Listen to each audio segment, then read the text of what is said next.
seorang wanita untuk menghentikan suaminya berselingkuh, sengaja mendekati kekasih suaminya. Setelah berteman dengannya, dia memperkenalkan seorang CEO kaya kepada kekasihnya agar suaminya kembali ke keluarga. Namun, dia tidak menyangka, teman baiknya malah menyukai CEO tersebut, yang mengacaukan rencana yang telah dia susun dengan cermat. Penulis skenario terkenal, La MN, Nyonya Kaya, TRN Hitai, adalah sahabat sejak kuliah. Mereka memiliki tujuan yang berbeda. La MN menyukai pencapaian karir, sedangkan Hitai menikah lebih awal dan merawat keluarga. Mengetahui Hitai ingin memperkenalkan teman barunya, Huin Tan, kepada seorang konglomerat berlian, La MN, yang pada dasarnya tidak tertarik pada pria, tiba-tiba berpartisipasi dengan antusias. Hitai mengambil kesempatan ini untuk mengundang La MN menemaninya dan membantu menjodohkan kedua orang itu. Temuan diadakan di klub pribadi konglomerat Lao Chu. Begitu duduk, Hitai memuji kecantikan Huin Tan, mengatakan bahwa Huin Tan sangat cocok dengan Lao Chu Tan.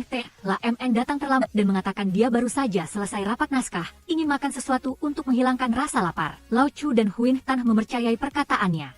Namun, Hitai menyadari ada sesuatu yang tidak biasa: bulu mata palsu, alis yang rapi, dan riasan tebal La MN. Dia jelas berdandan dengan hati-hati. Akibatnya, Hitai langsung bakmi La MN. Dalam hal usia dan kecantikan, La MN tidak bisa menandingi Huin Tan. Jadi dia memutuskan untuk mengambil jalan yang berlawanan dan memilih jalur karir untuk menarik perhatian Lao Chu. Hitai curiga bahwa La MN datang ke sini bukanlah untuk membantu Huin Tan mendapatkan Lao Chu, melainkan untuk menggantikan posisinya dan mengambil Lao Chu untuk dirinya sendiri. Kenyataannya, dugaan Hitai memang benar. Dalam percakapan selanjutnya, La MN dan Lao Chu berbicara mulai dari kuliner hingga penulisan skenario. Keduanya memiliki minat yang sangat mirip. Melihat Lao Chu benar-benar mengabaikan Huin Tan, Hitai mencoba menyelapkan situasi. Dia mencari video Huin Tan menari dan menunjukkannya kepada Lao Chu, mengatakan bahwa bahkan diri pun terpesona oleh Huin Tan. Lao Chu melihatnya beberapa detik tetapi tidak tertarik. Sebaliknya, tatapan matanya kepada La MN penuh arti. La MN tahu dia telah memenangkan permainan ini, dan ini adalah hasil yang dia inginkan. Ternyata sebelum pertemuan, La MN telah melihat Hitai menunjukkan foto Lao Chu pada Huin Tan,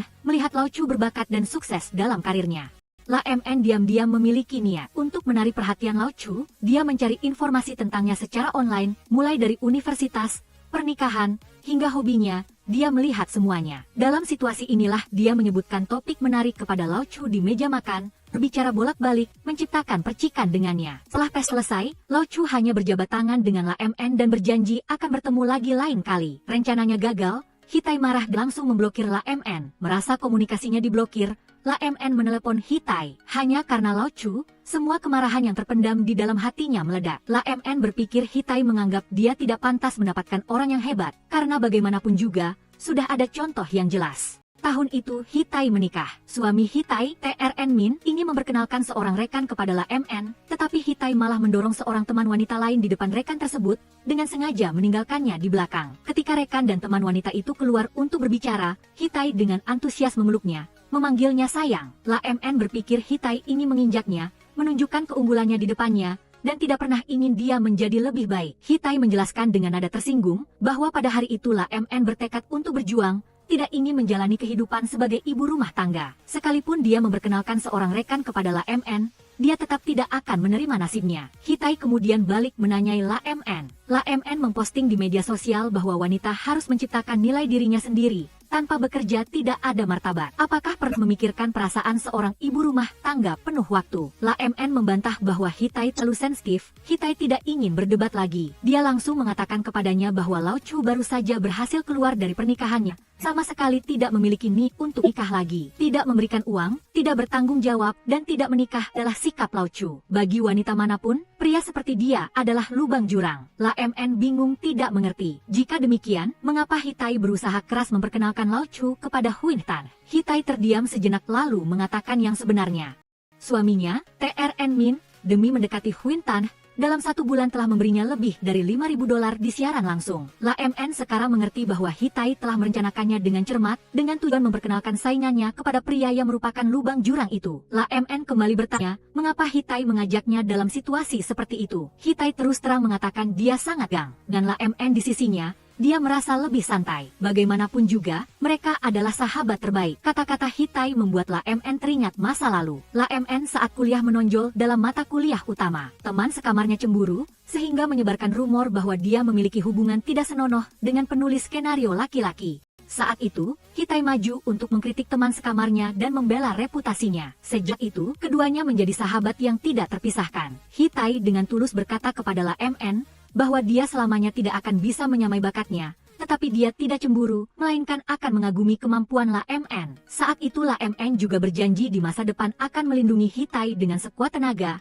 tidak membiarkannya menderita kerugian apapun. Persahabatan di masa remaja tidak dapat melawan jarak dari dunia nyata. Setelah lulus, La MN dan Hitai memasuki masyarakat, perlahan-lahan menjauh karena kesibukan hidup masing-masing.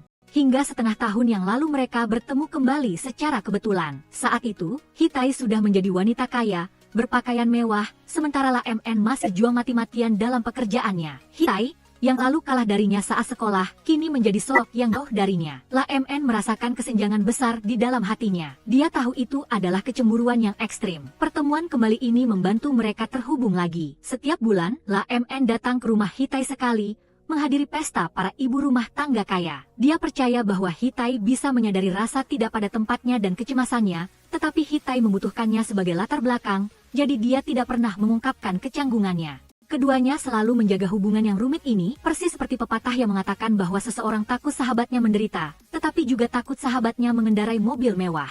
Kemunculan Lao Chu tiba-tiba merusak keseimbangan antara keduanya, membantu keduanya menemukan kembali sedikit ketulusan yang tersembunyi di balik persaingan dan kecemburuan. Mengetahui Hitai sedih karena TRN Min berselingkuh, La MN segera datang ke rumah Hitai untuk menghibur dan mendengarkannya. Hitai melihat jumlah bonus TRN Min. Meskipun itu bukan bukti perselingkuhan, itu membuatnya merasakan bahaya. Untuk menghentikan hubungan asmara TRN Min, Hitai mengikuti jejak dan sengaja mendekati Huin Tan dan memperkenalkan Huin Tan kepada Lao Chu sebagai teman. Namun, tak disangka rencananya dirusak oleh La MN. Hitai teringat saat dia menentang orang tuanya dan bersikeras menikah dengan TRN Min yang miskin. Setelah menikah, dia melewati proses persalinan yang sulit, tetapi yang dia dapatkan hanyalah seorang suami yang semakin dingin setelah sukses. Hitai tidak bisa menahan tangisnya. La MN merasa sakit hati melihat air mata Hitai, tetapi dia juga senang karena Hitai memiliki pekerjaan yang tidak akan pernah mengkhianatinya, yang merupakan sesuatu yang tidak perlu bergantung pada pria dan bisa berdiri teguh di masyarakat. Keesokan harinya,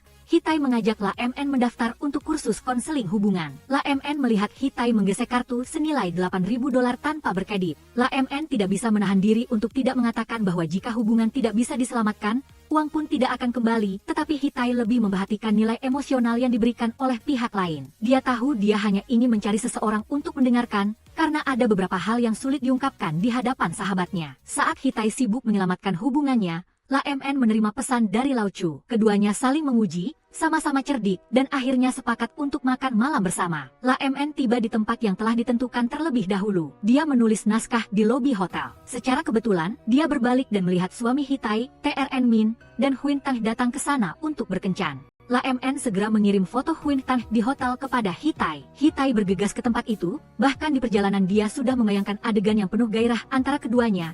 Tetapi setibanya di hotel, dia tidak melakukan hal yang gegabah seperti menerobos masuk ke kamar untuk memergokinya. Dia berpikir sekarang belum saatnya untuk berhadapan dengan TRN Min. Yang dia inginkan adalah peringatan tidak langsung, membuat keduanya menahan diri. Hitai menelepon TRN Min, mengatakan bahwa dia tahu TRN Min sedang rapat di sana, dan dia secara khusus membawakan kue souffle. TRN Min, yang suasana hatinya sudah rusak, tidak antusias memintanya membawanya ke atas. Sebenarnya, kemajuan antara TRN Min dan Huin Tan tidak seperti yang dibayangkan oleh Hitai. Huin Tan berasal dari keluarga biasa, datang sendirian ke kota besar untuk membangun karir. Sebagai aktris kelas 18 dengan penghasilan kecil, dia terpaksa melakukan siaran langsung untuk bertahan hidup. Karena tidak memiliki pengalaman siaran langsung, dia nanggung di kamera, berpikir tidak akan ada yang mau menontonnya. Siapa sangka ada seseorang bernama Raja Angin, konglomerat peringkat 1, terus memberikan hadiah hingga siaran berakhir. Konglomerat peringkat 1 itu mengirim pesan untuk bertemu. Huin Tan memilih tempat pertemuan di bar di bawah apartemen sewanya. TRN Min mengenakan pakaian santai, dan dalam perjalanan dia mampir membeli beberapa roti kukus. Dia tidak terasa seperti seorang konglomerat miliarder, melainkan seperti seorang kakak laki-laki yang lucu dan muda,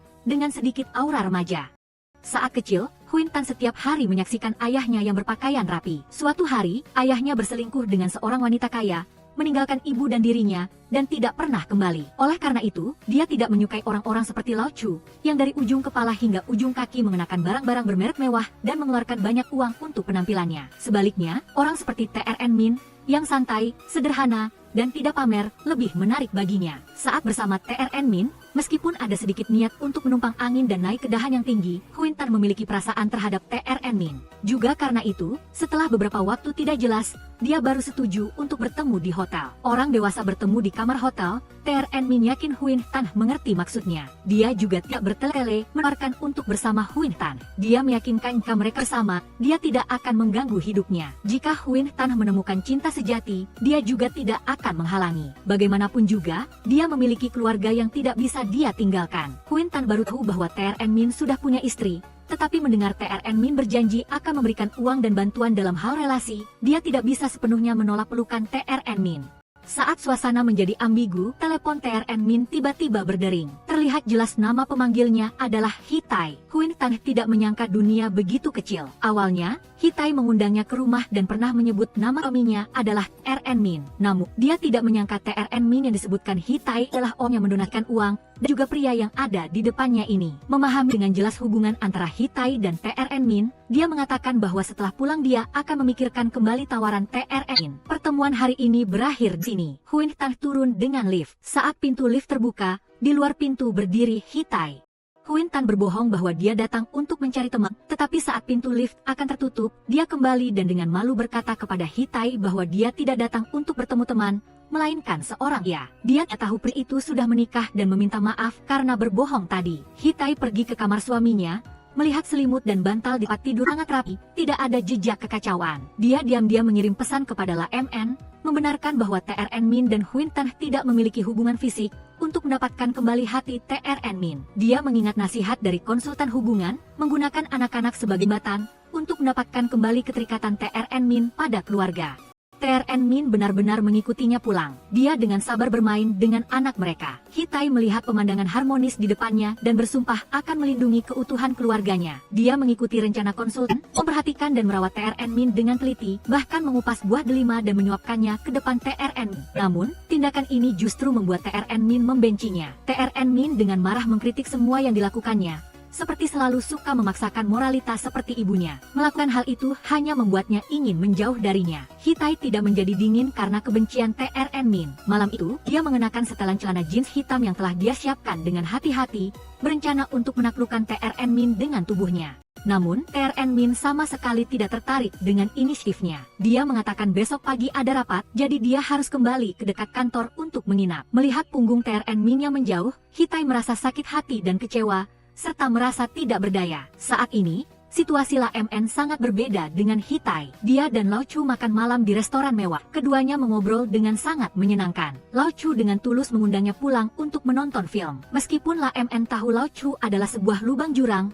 dia perlahan-lahan tertarik pada perhatian CEO yang dominan itu. Sebelum film mulai, Lao Chu meminta sebuah pelukan, dan La MN tidak menolak. Setelah film selesai, Lao Chu bertanya apakah La MN ingin mandi, tersirat bahwa dia ingin La MN menginap. La MN dengan bingung dibawa ke kamar mandi. Pria dan wanita sendirian di sebuah kamar, dia bisa menebak adegan selanjutnya. Tinggal atau pergi, hatinya sudah kacau. Setelah beberapa saat berjuang batin, La MN dengan tegas melepas pakaiannya. Setelah selesai mandi, Lao Chu menariknya ke kamar, satu tangan mengeringkan rambutnya, satu tangan lagi tak terkendali menyentuhnya. Keduanya melanjutkan ke tempat tidur dengan lancar. Tapi La MN sepertinya tidak tahan, dia sadar dari kebingungannya, ingin memperlambat perkembangan. Karena terganggu, Lao Chu langsung menunjukkan wajah aslinya. Mon Man mengeluh jika La MN tidak setuju, maka sejak dia mengundangnya pulang, atau menanyakan apakah dia ingin mandi, dia bisa menolak dengan jelas untuk pergi ke tempat tidur. Baru pada menit terakhir dia berubah pikiran, itu benar-benar buat Om tidak aman. Melihat ekspresi tidak senang Lao Chu yang memerintahkan untuk mengusir tamu, niat La En benar-benar lenyap. Dia tidak menyangka Lao Chu merayunya hanya untuk satu malam, dan tujuannya tidak tercapai, dia bahkan tidak ingin menjaga harga diri dasarnya.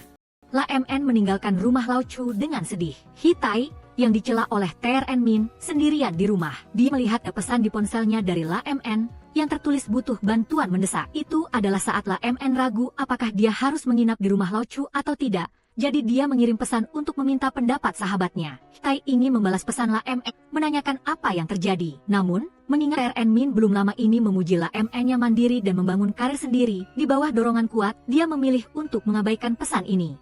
Malam itu, kedua wanita yang penuh dengan rahasia itu mengelola emosi mereka sendiri. Keesokan harinya, Hitai menelepon La MN, berbohong bahwa dia tidur lebih awal tadi malam sehingga tidak melihat pesan, dan bertanya apa yang ingin dikatakan Lam En. Lam En telah menelan semua emosinya dan berbohong bahwa tadi malam Lao Chu mengundangnya menonton film, tetapi dia menjaga jarak dan tidak setuju. Setelah itu, Lam En balik bertanya kepada Hitai tentang baju tidur jeans hitam seksi yang dia beri kepada Hitai. Apakah itu berhasil menghangatkan kembali hubungan suami istri? Hitai juga menyembunyikan hal buruk yang terjadi dengan TRN Min, membuat Lam En berpikir bahwa dia dan TRN Min telah berdamai. Hari ini, Hitai pergi ke pameran lukisan untuk para nyonya dan secara tak terduga bertemu dengan Huin Tan di pameran. Huin Tan mengambil kesempatan ini untuk meminta maaf kepada Hitai, mengatakan bahwa sebelumnya dia terlalu sombong dan melihat status TRN Min sebagai konglomerat, sehingga dia menjalin hubungan dengan TRN Min untuk sementara waktu. Namun, dia tahu TRN Min sudah punya istri, dan dia sama sekali tidak berniat merusak keluarga orang lain. Selama ini, Hitai memperlakukannya dengan baik. Meskipun dia tahu Hitai mendekatinya dengan tujuan tertentu, dia tetap menghargai persahabatan dengan Hitai dan berharap keduanya akan terus berteman. Hitai luluh dan memperkenalkan Huin Tan kepada seorang sutradara, memberinya lebih banyak kesempatan kerja. Namun, sesaat kemudian Hitai tidak sengaja melihat Huin Tan sedang menelepon. Dia langsung menyadari bahwa mintaan Huin Tan tadi telah menyentuh titik lemahnya. Dengan hubungan antara dia dan Huin Tan tidak mungkin memahaminya begitu dalam. Tidak perlu dikatakan lagi siapa orang di belakang yang membantu Huin Tan. Hitai menelepon untuk menyalahkan Lam En dan Huin Tan yang bekerja sama untuk menipunya. Dan alasan dia memaafkan Huin Tan adalah karena dia berpikir Huin Tan masih berguna. Lam En malu saat perbuatannya dibongkar oleh Hitai. Saat Huin Tan datang meminta bantuan, dia juga terkejut tidak menyangka Huin Tan akan proaktif meminta maaf kepada Hitai. Huin Tan sangat praktis. Dia tahu Hitai adalah yang kuat, menjalin hubungan baik akan memberinya lebih banyak kesempatan. Memang, dia mengenal penulis skenario besar, Lam En, melalui Hitai, yang semuanya merupakan hubungan yang berguna baginya. Saat ini, Huin Tan memandang Lam En dengan penuh kekaguman. Dibandingkan dengan Nyonya Hitai, dia lebih menyukai Lam En, tipe wanita mandiri yang berjuang sendiri. Karena kesombongan, Lam En membantu Huin Tan menyusun permintaan maaf yang sempurna untuk Hitai. Setelah itu, persahabatan antara dia dan Huin Tan meningkat pesat. Mereka sering bertemu dan berbicara secara intim. Berlawanan dengan Hitai, hubungan mereka kembali ke keadaan dingin. Perubahan dalam sahabatan itu tidak memengaruhi Lam En. Tak disangka, pertemuan kembali dengan mantan pacar secara tak terduga membuatnya kembali terlibat dengannya. Mantan pacar, Mo Ho, mengetahui bahwa dia sekarang adalah penulis skenario terkenal dan proaktif menambahkan WeChat-nya. Lam En menganalisis dengan tajam melalui lingkaran pertemanan Ho bahwa karir Mo Ho sedang menurun. Dahulu, Mo Ho adalah seorang elit di bidang penerbangan, sementara dia sendiri sepanjang hari di rumah, seorang penulis skenario kecil yang tidak melihat masa depan.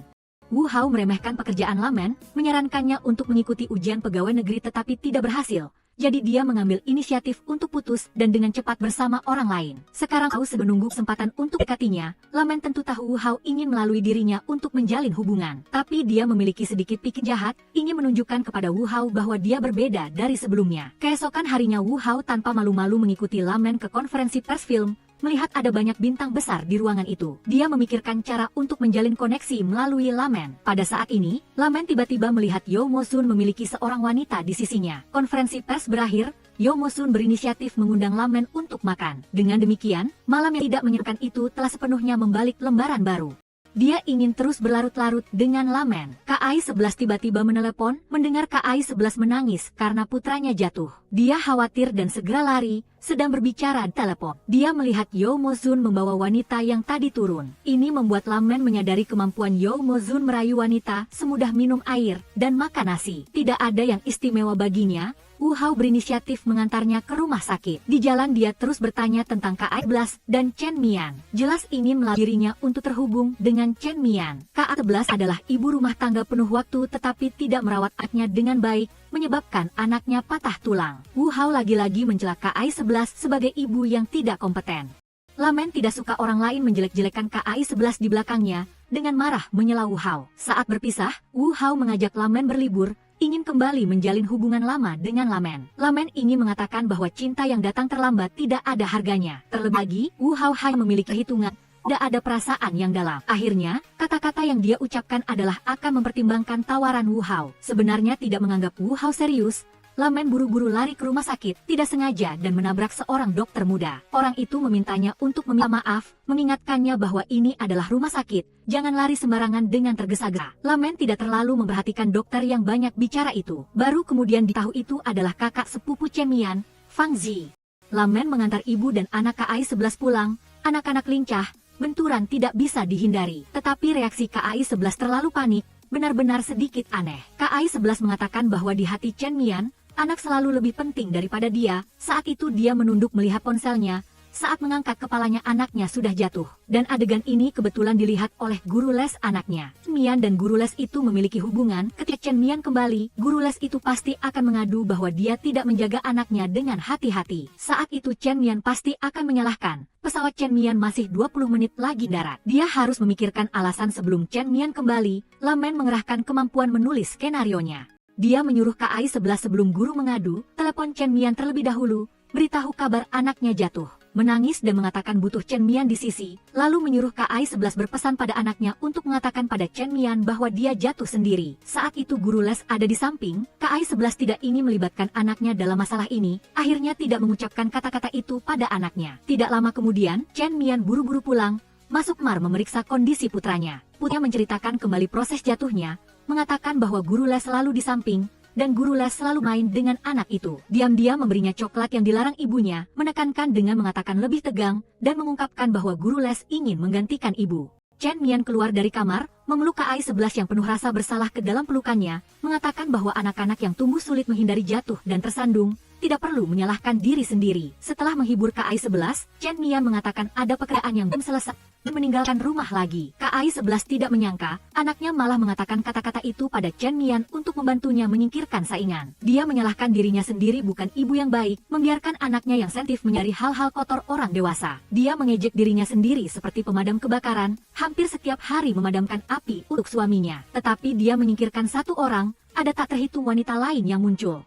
Yang lebih menyedihkan, dia tidak bisa seperti nyonya-nyonya lain yang hanya fokus pada anak dan uang, mengabaikan suami yang suka bermain di luar. Karena awalnya dia menikahi Chen Mian karena cinta, Lamen selalu berada di sisi KAI-11. Malam itu keduanya tidur di ranjang yang sama. Kenangan masa kuliah berdesakan di satu ranjang kembali bangkit di hati. KAI-11 bersandar di samping Lamen, dengan tulus mengagumi betapa baiknya memiliki Lamen. Saat ini, persaingan ekstrim antara keduanya, serta semua emosi yang rumit telah lenyap. Mereka masih menjadi tempat berlindung terkuat satu sama lain. Di jalan pulang dari rumah KAI-11, Lamen menerima panggilan dari ayahnya. Ayahnya baru saja menghadiri pernikahan teman SD-nya, dengan serius mengingatkan putrinya. Putri dari semua kolega ayahnya sudah menikah, hanya dia yang tersisa sebagai gadis tua. Ayah tidak bisa menerima hidup berbudi luhur umur hidup.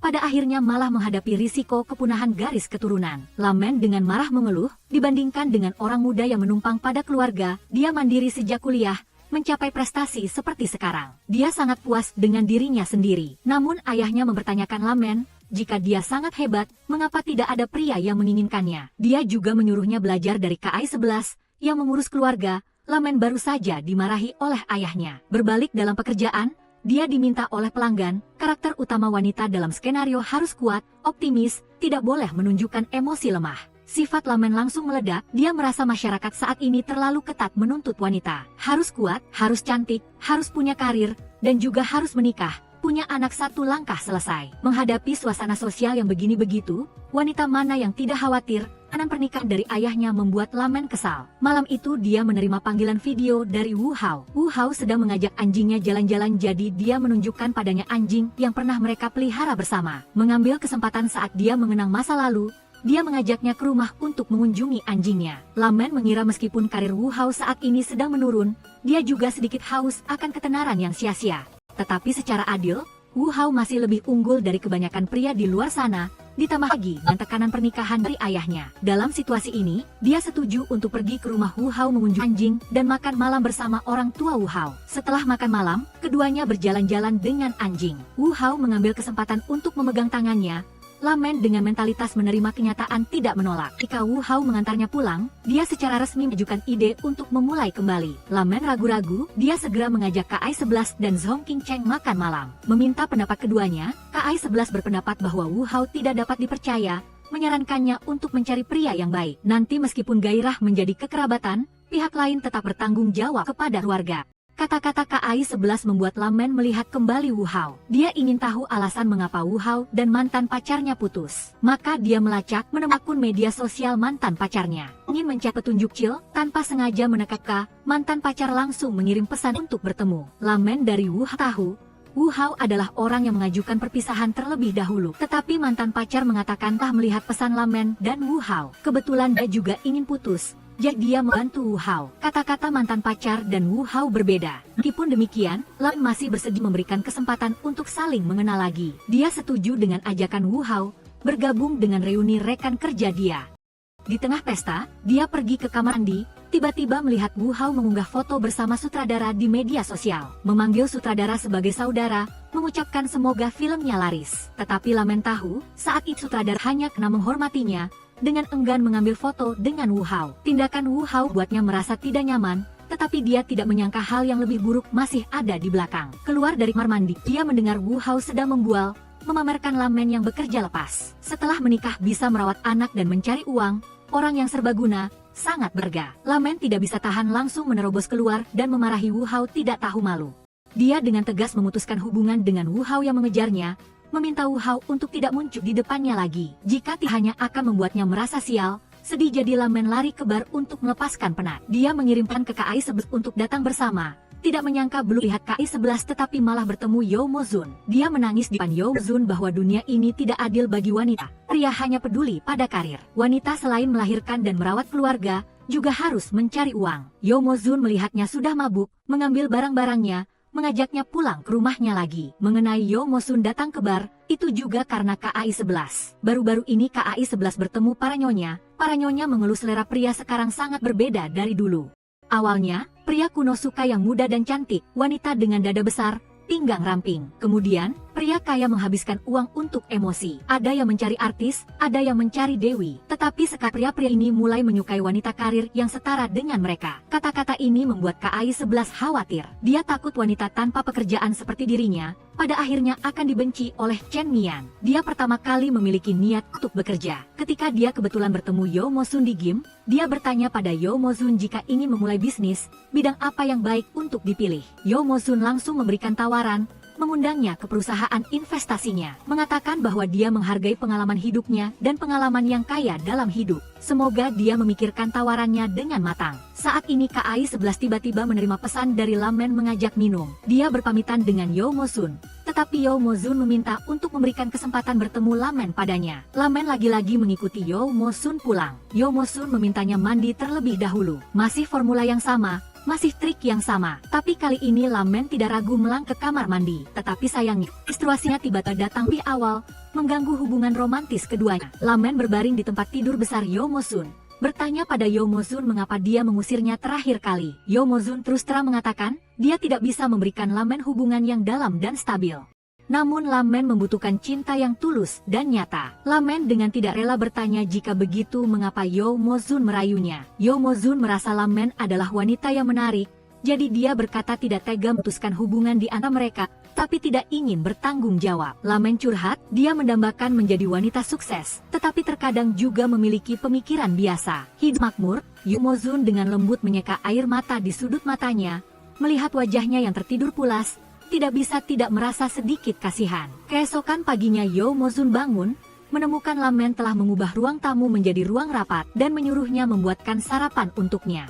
Keduanya inti makan dan minum bersama, mengobrol dengan santai, tanpa ragu, dan setelah itu adalah ciuman bawang putih yang membara, benar-benar membawa hubungan menggoda ini ke puncaknya. Setelah hari itu, keduanya secara diam-diam mempertahankan ambiguitas, setiap hari secara terbuka saling mengirim pesan menggoda. Lamen ingin menceritakan kemajuan dengan Yusun kepada KI-11, tetapi dia mengetik lalu menghapus. Akhirnya menyerah, KI-11 juga sama seperti dia, mengedit berulang kali, tidak memberitahu teman baiknya bahwa dia sudah bekerja di perusahaan Yo Mo-jun. Selama waktu ini sebagai wakil presiden perusahaan, KI-11 selalu bahagia, mengalihkan perhatian dari Chen Mian ke pekerjaan. Dia merasakan pencapaian yang belum pernah ada sebelumnya. Terutama proyek investasi yang dia tangani disetujui, membuatnya semakin bersemangat, tetapi dia tidak tahu semua itu adalah rencana Yo Mo-jun. 3 proyek perusahaan semuanya telah diputuskan oleh Yo Mo-jun untuk diinvestasikan. Tidak peduli yang mana yang dia pilih, itu akan disetujui. Pada saat yang sama, kehidupan Zhong Qingcheng juga berubah. Lamen memperkenalkannya pada sebuah peran, yaitu pelayan dari pemeran utama wanita. Zhong Qingcheng menghargai kesempatan langka ini, datang ke lokasi syuting lebih awal untuk mempersiapkan audisi. Lina, yang memerankan pemeran utama wanita, bersikap sombong, menyebabkan syuting terus tertunda. Pada saat ini, investor Direktur Chen datang ke lokasi syuting. Lina menjilat, tersenyum dan menyambutnya. Bersama Direktur Chen untuk bersenang-senang, Mendengar Direktur Chen ingin melihat audisi, dia baru pergi bersiap. Lina baru saja pergi, Direktur Chen lalu mengarahkan pandangannya ke arah Zhong Qingcheng yang muda dan cantik. Dia berinisiatif menambahkan WeChat Zhong Qingcheng, lalu dengan cepat mengajaknya bertemu secara pribadi. Zhong Qingcheng berharap membangun hubungan baik dengan Direktur Chen, agar nanti ada lebih banyak kesempatan syuting film. Siapa sangka Direktur Chen memberikan surat cerai, mengatakan bahwa dia sudah bercerai, di rumah ada sepasang anak kembar dan ayah tua, hanya kurang satu nyonya rumah seperti Zhong Qingcheng. Ketika Zhong Qingcheng sulit menolak, Lamen tiba-tiba muncul, dia mengejek Direktur Chen ingin mencari pembantu gratis.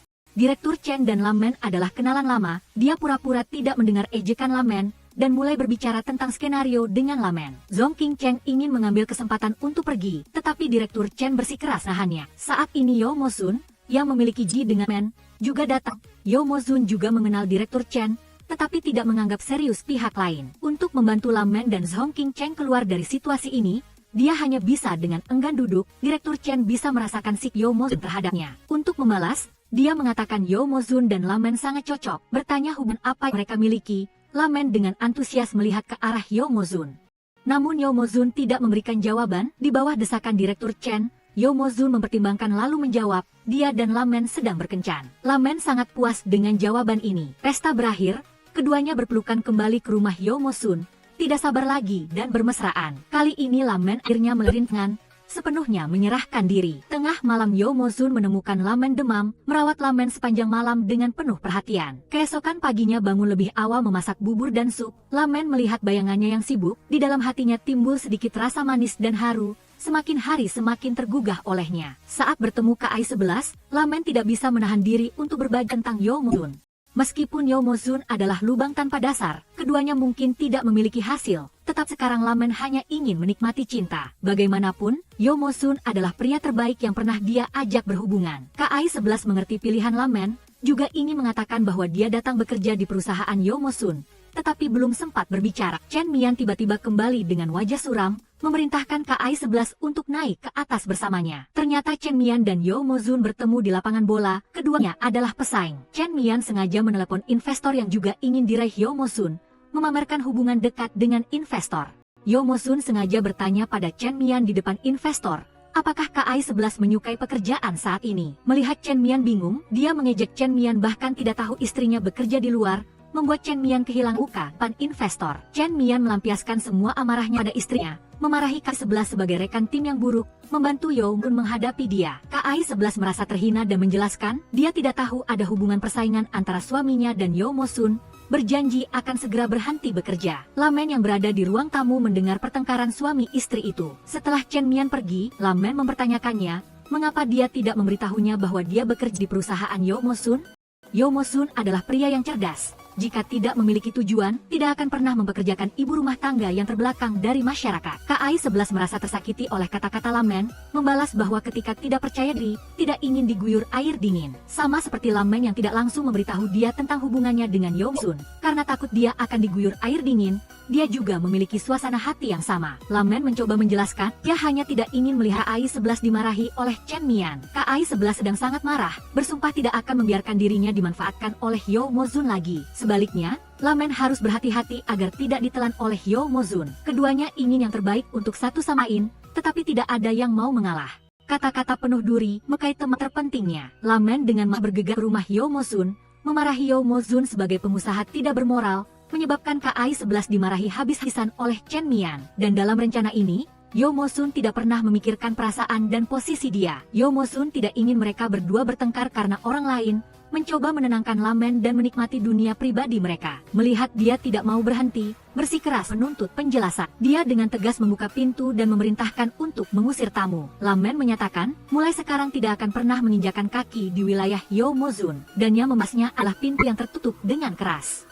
Karena bertengkar dengan Yo Mo-sun, Lamen beberapa hari berturut-turut dalam suasana hati yang sedih. Hari itu dia menerima paket dalam kota, adalah hadiah yang dikirim oleh KI-11, di kartu tertulis makan enak minum sehat. Hal baik akan datang. Lamen teringat saat karirnya tidak lancar. KI-11 pernah memberinya pulpen, saat itu KI-11 menghiburnya bahwa mimpi pasti akan menjadi kenyataan. Melihat hadiah di depannya, Lamen sangat terharu, konflik dengan KI-11 lenyap sepenuhnya. Keesokan harinya Lamen menerima telepon dari sutradara, memohonnya untuk datang ke lokasi syuting menyelamatkan menyelamatkan keadaan. Setelah menyelamatkan keadaan, Lamen pergi ke lokasi syuting di sebelahnya mengunjungi Zhong King Cheng. Beberapa hari ini Zhong King Cheng tidak hidup dengan mudah, hanya karena hari itu Direktur Chen meminta WeChat-nya. Kebetulan terlihat oleh Lina pemeran utama wanita. Lina merasa tidak puas saat syuting sengaja mempersulitnya, akan mengeluh di depan sutradara bahwa dia tidak tahu berakting. Mengisyaratkan untuk menggantikannya, Zhong King Cheng sedang dalam situasi yang sulit. Lamen muncul bersama sutradara Jiang. Lina melihat sutradara Jiang langsung menunjukkan ekspresi terpesona, maju dengan penuh pesona. Lamen menyadari situasi Zhong King Cheng, sengaja meminta sutradara Jiang menjelaskan akting Zhong King Cheng di depan Lina. Mengajak Zhong King Cheng makan bersama jika ada waktu, membuat Lina kehilangan muka. Zhong King Cheng berterima kasih kepada Lamen karena telah membantunya, dan sekalian bertanya tentang kemajuan antara Lamen dan Yo Mo-sun. Lamen mengatakan telah putus dengan Yo Mo-sun dan menceritakan proses konflik yang terjadi di antara mereka. Zhong King Cheng menganalisis secara rasional dari sudut pandang pengusaha. Tindakan Yo Mo-sun tidak salah, bagaimanapun itu adalah persaingan antara Yo Mo-sun dan Chen Mian, tidak ada hubungannya dengan perasaan terhadap Lamen. Lamen dibangunkan oleh Zhong King Cheng, mulai berpikir tentang emosi yang agak terlalu berlebihan dengan masalah KI-11. Sementara itu, KI-11 mengetahui dari Zhong King Cheng bahwa Lamen bertengkar dengan Yo Mo-sun karena dirinya, di dalam hatinya merasa bersalah. Setelah mendengar seluruh cerita, KI-11 mengatakan bahwa dia memarahi Yo Mo-sun tanpa batas, sepenuhnya menyentuh titik sensitif Yo Mo-sun. Dulu Yo Mo-sun menjadi makmur berkat mantan istrinya. Setengah tahun setelah ayah mertuanya meninggal, Yo Mo-sun menceraikan mantan istrinya. Kabarnya Yo Mo-sun pergi dengan tangan kosong, tetapi di luar beredar desas-desus bahwa dia maju berkat mantan istrinya. Setelah maju lalu melupakan budi, meninggalkan mantan istrinya, menjadi orang yang tidak bermoral. Lamen mengetahui cerita ini, menyesal karena berbicara tanpa berpikir. Dia mencari informasi di internet tentang Yo Mo-sun pada masa-masa awal, melihat seorang wanita cantik, berkarisma, dan luar biasa seperti itu juga tidak bisa mempertahankan Yo Mo-sun. Dia semakin kehilangan rasa percaya diri, tetapi tidak bisa menahan daya tarik Yo Mo-sun. Merasa gelisah, ingin mencari cara untuk damai agar mereka berdua bisa berhubungan lagi. Untuk menarik perhatian Yo Mo-sun, Lamen mengunggah foto kepiting berbulu. Ternyata Yo Mo-sun langsung berkomentar kepiting berbulu harus diminum dengan arak kuning. Detik berikutnya, dia menerima panggilan dari asisten Yo Mo-sun,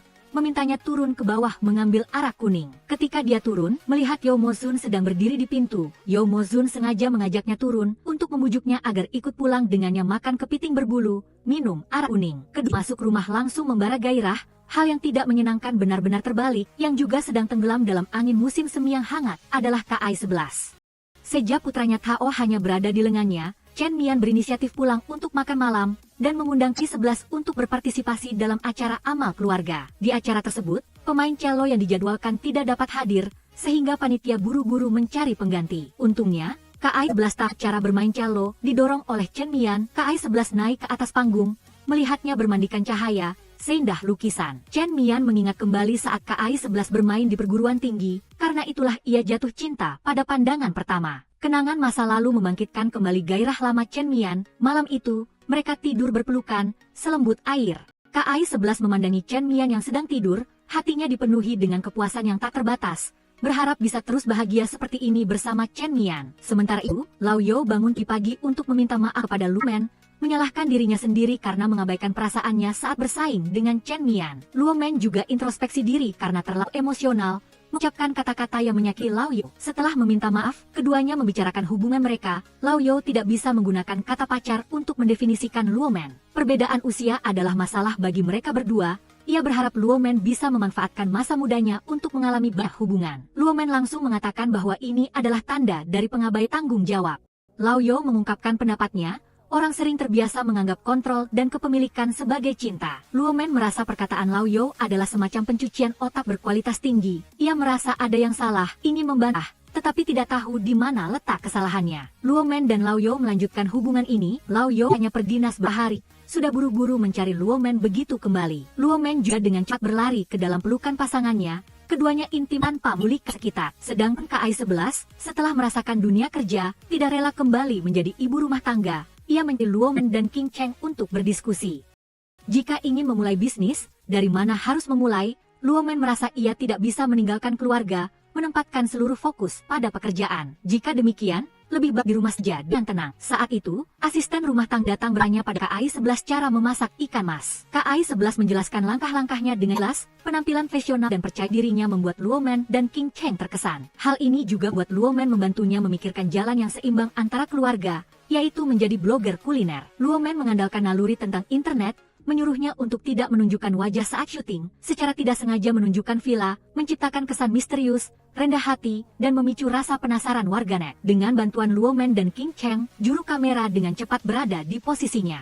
KAI-11 perlahan-lahan memulai jalan wirausaha. Untuk tujuan peringatan, ia meminta Chen Mian mengunggah video pertama dan meminta pendapatnya. Tetapi ia kecewa karena jumlah penayang video setelah tidak ideal. Luo Men terus memberikan ide, bisa mencari call di Weibo untuk dibagikan. Akun-akun pemasaran seringkali sangat peka, hanya perlu mengetahui hubungan antara ia dan Chen Mian pasti akan membantu. Mengikuti saran Luo Men, KAI-11 menyukai unggahan Chen Mian di Weibo. Agar Cole menyadari bahwa ia dan Chen Mian adalah suami istri, tindakan ini memang efektif. Cole tidak hanya menerima undangan makan malam, tetapi juga dengan cepat membagikan videonya berkat bantuan Cole. Jumlah penayangan video KAI-11 meningkat pesat, ini seharusnya menjadi hal yang membahagiakan, tetapi KAI-11 sama sekali tidak senang. Itu karena tadi malam ia melakukan percakapan serius dengan Chen Mian. Di lingkungan Chen Mian, ada seorang pengusaha berusia 46 tahun yang meninggal mendadak. Chen Mian menghela napas, tidak tahu apakah hari esok atau musibah yang akan datang lebih dulu. Menyadari hal ini, seharusnya ia lebih menghargai hidup dan keluarga. Tetapi ia memikirkan hal lain. Ia hanya bisa bersenang-senang menari selama 10 tahun lagi. Sejujurnya, tapi sebelum itu, ia tidak mau menderita kerugian. KAI-11 menangis menceritakan masa lalu, ia pernah berjanji untuk mencintainya seumur hidup. Mengapa sekarang malah memikirkan mencari orang lain? Namun, betapapun tidak relanya, pada akhirnya tidak bisa mengalahkan perkataan Chen Mian. Manusia semua akan berubah.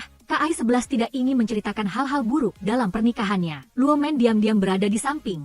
Suasana hatinya juga menjadi tenang. Ia pertama-tama mengisi formulir survei di salon kecantikan, tetapi pena di tangannya tidak bisa menulis. Wanita di sebelahnya memberikan penanya. Luo Men segera menyadari bahwa wanita dengan aura kuat ini adalah mantan istri Lao Yo. Selain itu, saat Luo Men menginap di rumah Lao Yo mengatakan besok pagi jam 9 harus pergi dinas. Luo Men mengeluh bahwa jam 9 ia tidak bisa bangun, Lao Yo bisa pergi lebih dulu.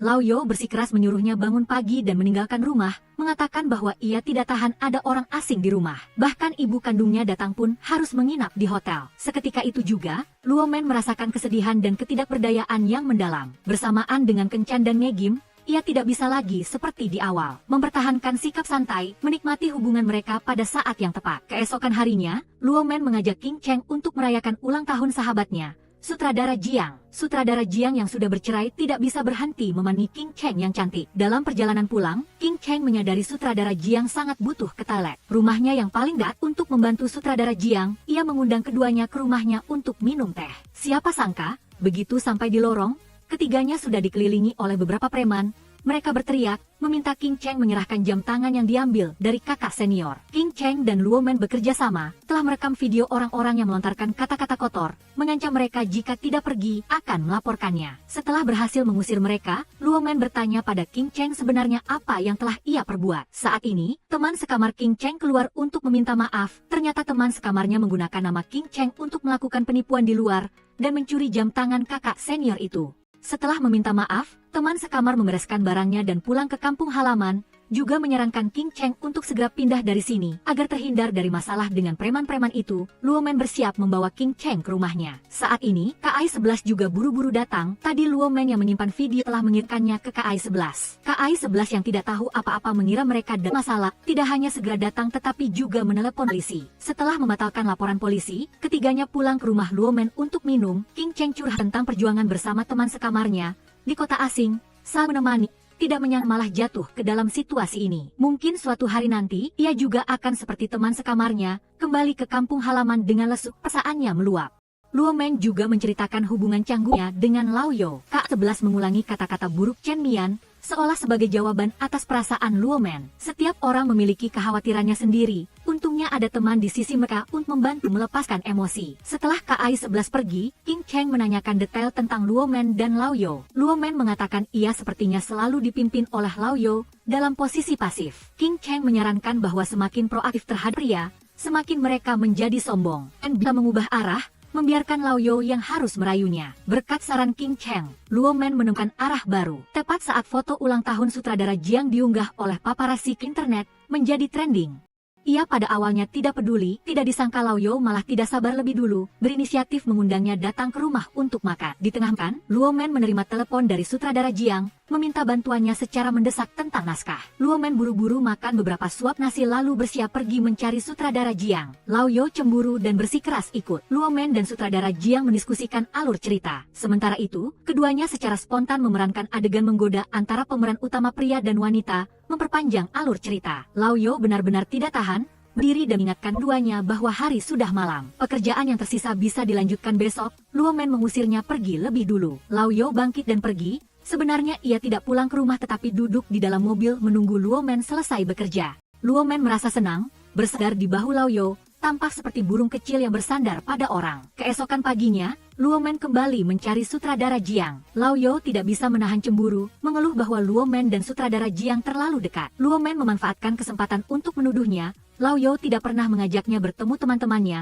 Kata sandi rumah juga tidak diberitahukan padanya. Setiap kali pergi dinas selalu mengusirnya. Tindakan-tindakan Lao Yo ini membuatnya tidak nyaman. Jika sudah begitu, meskipun Luo Men melakukan tindakan yang membuat Lao Yo tidak nyaman, ia juga harus menahannya. Lao Yo menyerah, berinisiatif mengajak Luo Men bertemu dengan guru dan istrinya. Luo Men sangat mengagumi hubungan suami istri yang abadi seperti air mengalir dari gurunya. Lao Yo mengatakan mereka berdua hampir bercerai. Setelah itu sebuah penyakit serius membuat keduanya menyadari pentingnya satu sama lain di antara hidup dan mati. Barulah bisa bersama hingga hari ini. Perasaan Lao Yo meluap. Ia tahu Luo Men menyukainya, tetapi ia berpikir Luo Men mungkin hanya menyukai kelebihannya. Lao Yo suka menyendiri, tidak berniat merawat orang lain, juga tak ingin dirawat, jadi tidak bisa memberi Luo Men perasaan jatuh cinta. Orang seperti dirinya tidak yakin apakah ia adalah pria yang diinginkan Luo Men. Luo Men dengan lembut memegang wajah Lao Yo, berterima kasih padanya karena telah berbicara jujur padanya. Jika tidak bisa menggenggam hari esok penuh dengan variabel, hanya bisa berusaha untuk menjalani hari ini dengan baik. Akhir-akhir ini, video KAI11 menarik banyak penggemar, tetapi jumlah penayangannya masih tidak meningkat. Ia kembali mencari Luo Men dan King Cheng untuk berdiskusi. Luo Men berpendapat bahwa arah video bisa dialihkan dari kuliner ke konten. Setiap episode mengundang seorang nyonya rumah tetap untuk berbicara tentang kehidupan mewah yang diminati oleh warganet. Setelah disaring, King Cheng menyarankan episode pertama memilih Nenek buyut menikah dengan orang suami yang 20 tahun lebih tua darinya. Di rumah ada 3 asisten rumah tangga. Sekarang sedang bersiap untuk hamil anak ketiga. Setiap poin utama dapat menarik perdebatan panas dari warganet.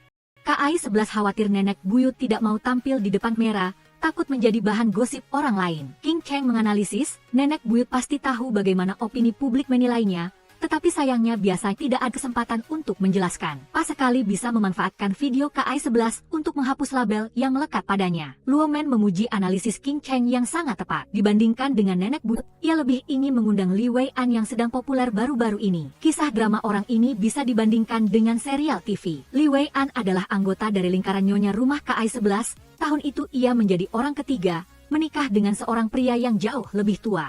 Siapa sangka baru-baru ini suaminya malah menyukai karyawan wanita di perusahaannya. Li Wei An dipaksa bercerai, diusir dari keluarga kaya. KAI11 menjelaskan kepada Luo Men, karyawan wanita itu juga sudah berkeluarga. Demi uang ia meninggalkan suaminya, bersikeras ingin bersama suami tua itu. Mereka berdua akan mengadakan pernikahan besok. Ia dan Chen Mian sama-sama menerima undangan, yakin bahwa Lao Yo juga termasuk tamu yang diundang. Luo Men ingin pergi ke pernikahan untuk melihat keramaian, memohon Lao Yo untuk mengajaknya pergi. Lao Yo mengatakan mantan istrinya juga akan hadir, khawatir Luo Men akan tidak nyaman. Meski begitu, Luo Men tidak ingin melewatkan kesempatan untuk melihat keseruan itu. Ia memanfaatkan hubungan kerja untuk mendapatkan undangan, berhasil hadir di pernikahan.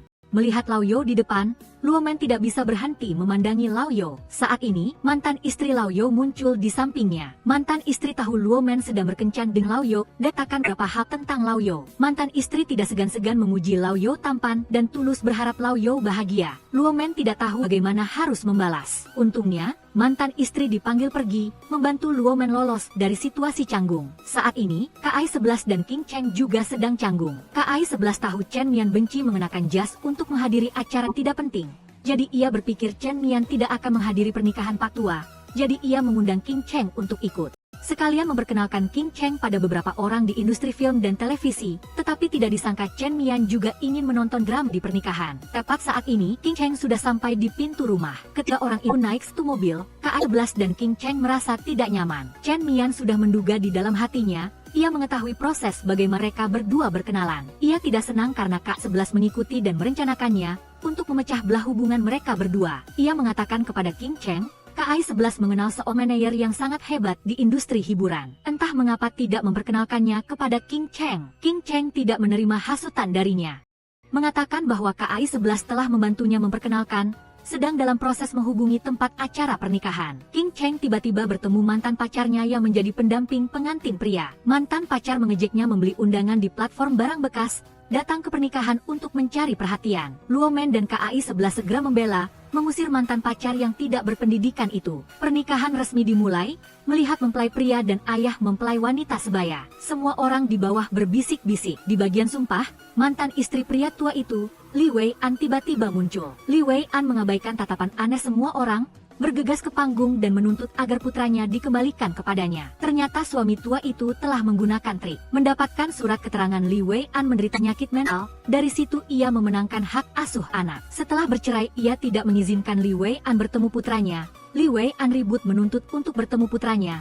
Akhirnya diseret keluar oleh pendamping pengantin pria dan satpam. Semua berdiri nonton dengan asa ingin tahu, menikmati drama keluarga mempelai wanita ini. KAI11 merasa iba dengan keadaan Li Wei An. Luo Men juga dengan sedih menghela napas. Setiap kali seperti ini ia selalu harus pergi dalam keadaan tertekan. Sedangkan pembuat masalah masih hidup bahagia. Tepat saat ini ada seorang pendamping pengantin pria. Mantan pacar Cheng Li Wei An tidak tahu diri. Dalam kekacauan tadi telah membuat lengannya berdarah. Li Wei An berpura-pura menyesal karena putus, memancing mantan pacar ke toilet wanita. Begitu mereka berdua masuk, Luo Men segera berteriak ada orang mesum, melepas sepatu hak tingginya dan melemparkannya ke arahnya. Bersama para saudari, mereka memukuli mantan pacar. Setelah melampiaskan amarah, ketiganya lari dari toilet, menggunakan alat untuk menahan pintu mantan pacar yang sedang mengumpat di dalamnya. Misi berhasil, ketiga saudari itu tertawa ria meninggalkan toilet. Siapa sangka di depan mereka melihat Lao Yo dan mantan istrinya berdiri bersama. Mantan istri tahu diri dan pergi. Lao Yo melihat Luo bertelanjang kaki, sebuah pelukan putri membawa Luo Men pergi. KAI11 dan King Cheng melihat adegan romantis itu. Satu menutupi wajah, satu menutupi mulut, berteriak penuh kegembiraan. Luo Men bersandar di bahu Lao Yo, malu sekaligus puas. Sesampainya di rumah, Lao Yo membaca draft naskah Luo Men. Ia sangat menyukai cerita ini. Segera menghubungi untuk mencari orang yang akan bekerja sama dengan Luo Men. Sebelum Luo Men pergi, Lao Yo secara khusus mengambilkan sepasang sepatu yang dibelinya untuk Luo Men kenakan, memuji bahwa citra Luo Men sangat sempurna. Luo Men bertemu dengan mitra kerjasama. Tidak disangka mitra tersebut adalah Cindy, orang yang memanggil mantan istrinya pergi di pernikahan. Setelah selesai membicarakan kerjasama, ia kembali melihat mantan istrinya menunggu Cindy di mobil. Keduanya pergi bersama. Tingkah laku Lao Yo akhir-akhir ini membuat Luo Men merasa puas. Ia dengan gembira menceritakan kepada KAI11, tatapan Lao Yo padanya penuh dengan cinta. Seperti tatapan ayah baptis pada putrinya, itu adalah tipe pacar seperti ayah yang legendaris. Hal ini membuatnya semakin menantikan ulang tahunnya yang akan datang. Ini adalah ulang tahun pertamanya dengan Lao Yo setelah bersama. Ia sangat penasaran kejutan apa yang akan disiapkan Lao Yo. Belum menerima hadiah dari Lao Yo. Luo Men sudah menerima hadiah dari ayahnya lebih dulu. Ayahnya terganggu karena ia tidak mau kah, bersikeras mengambil semua tabungannya untuk membelikan Luo Men rumah di kota tempat ia bekerja. Luo Men tidak bisa menolak ayahnya,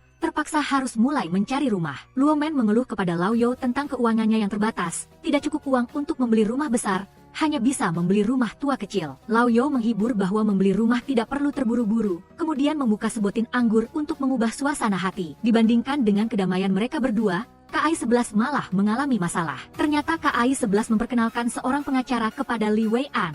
Chen Mian yang mengetahui hal itu marah, mengancam bahwa ia memiliki urusan bisnis dengan suami tua itu. Tindakan KAI11 yang membantu Li Wei An membuatnya tidak bisa menjelaskan kepada pria itu. KAI11 merasa sedih dan mengatakan ia hanya memperkenalkan pengacara, tidak ikut campur dalam perselisihan suami istri itu. Chen Mian tetap tidak membiarkannya, memarahinya bahwa jika ia adalah bawahannya, ia sudah dipecat ribuan kali. KAI11 sangat sakit hati, tidak bisa tidak bertanya pada dirinya sendiri jika ada hari itu. Apakah Chen Mian akan memperlakukannya seperti pria tua itu memperlakukan Li Wei An? Sekejap mata, ulang tahun KAI11 dan Luo Men tiba. Mereka berdua memiliki tanggal lahir yang sama. lagi-lagi saling memberikan satu set pakaian dalam seperti dulu. Luo Men sangat penasaran tentang hadiah apa yang akan diberikan Lao Yo. Menurut pemahaman KAI-11, orang kaya memberikan hadiah sesuai tingkat perhatian. Standarnya adalah tas tangan bermerek. Luo Men berpikir sesekali materi juga boleh. Jika Lao Yo memberinya tas tangan, ia sangat bersedia menerimanya. Malam ulang tahun, KAI-11 membuat hidangan lezat, berencana menghabiskan waktu berdua saja dengan Chen Mian. Hasil yang ditunggu justru adalah tas tangan yang Chen Mian minta bawahannya kirimkan. Melihat lemari penuh dengan tas tangan bermerek, ia hanya merasa putus asa. Di pihak Luo Men, Lao Yo memasak sendiri. Setekan, akhirnya tiba bagian utama. Luo Men dengan penuh harap menunggu Lao Yo mengeluarkan hadiahnya. Ketika melihat Lao Yo membawa keluar satu set Lego, senyum di wajahnya langsung membeku. Lao Yo menyadari perubahan emosi Luo Men. Ia mengatakan ini adalah arsitektur khas yang pernah mereka bicarakan. Ia pikir Luo Men juga menyukainya seperti dirinya. Luo Men ingin menjelaskan alasan tidak suka kepada Lao Yo. Namun, Lao Yo memotong perkataannya, menyimpulkan bahwa ia adalah orang yang mata duitan. Luo Men mendengarkan perkataan KAI-11, menilai pentingnya posisinya dalam hati pasangannya berdasarkan jumlah uang yang dikeluarkan. Oleh karena itu, ia menganggap hadiah yang diberikan Lao Yo tidak berharga. Tetapi bagi Lao Yo, bersedia meluangkan waktu untuk merakit Lego bersama, itulah hadiah yang paling berharga. Luo Men tidak mengerti pemikirannya, membuat Lao Yo merasa berharap sekaligus kecewa. Setelah sekian lama, ia lagi-lagi menyuruh Luo Men untuk pergi. Dalam perjalanan pulang, Luo Men menerima transfer 6 digit dari Lao Yo. Ia menyuruhnya untuk membeli apapun yang ia suka. Luo Men tidak menerima uang itu. Ia memiliki firasat bahwa hubungan mereka berdua sepertinya telah berakhir. Setengah bulan berlalu, mereka berdua masih tidak saling menghubungi. Selama waktu itu, Luo Men berinisiatif mengirim pesan kepada Lao Yo. Tetapi Lao Yo tidak membalas. Luo Men gagal dalam percintaan. Sedangkan KAI-11 justru mendapatkan kabar baik. Perusahaan Chen Mian akan go public. Ia diundang ke program wawancara. Ia meminta Luo Men membantu memilih pakaian untuk dikenakan di acara tersebut. Di tengah jalan, ia menerima panggilan dari Li Wei An. KAI-11 mengucapkan beberapa patah kata sederhana kepada Luo Men. Luo Men segera mengerti maksud KAI-11. Ia ingin membantu Li Wei An dalam kasus perceraian. Sikap Luo Men sama seperti Chen Mian, melarangnya ikut campur dalam urusan Li Wei An. Bagaimanapun, Chen Mian memiliki kesepakatan bisnis dengan pria tua itu. Selain itu, Li Wei An sudah memilih untuk bergantung pada pria. Sekarang harus menanggung akibatnya saat pria tidak bisa diandalkan. KAI-11 tahu Luo Men melakukan itu demi kebaikannya. Tetapi sebagai sesama wanita dan ibu,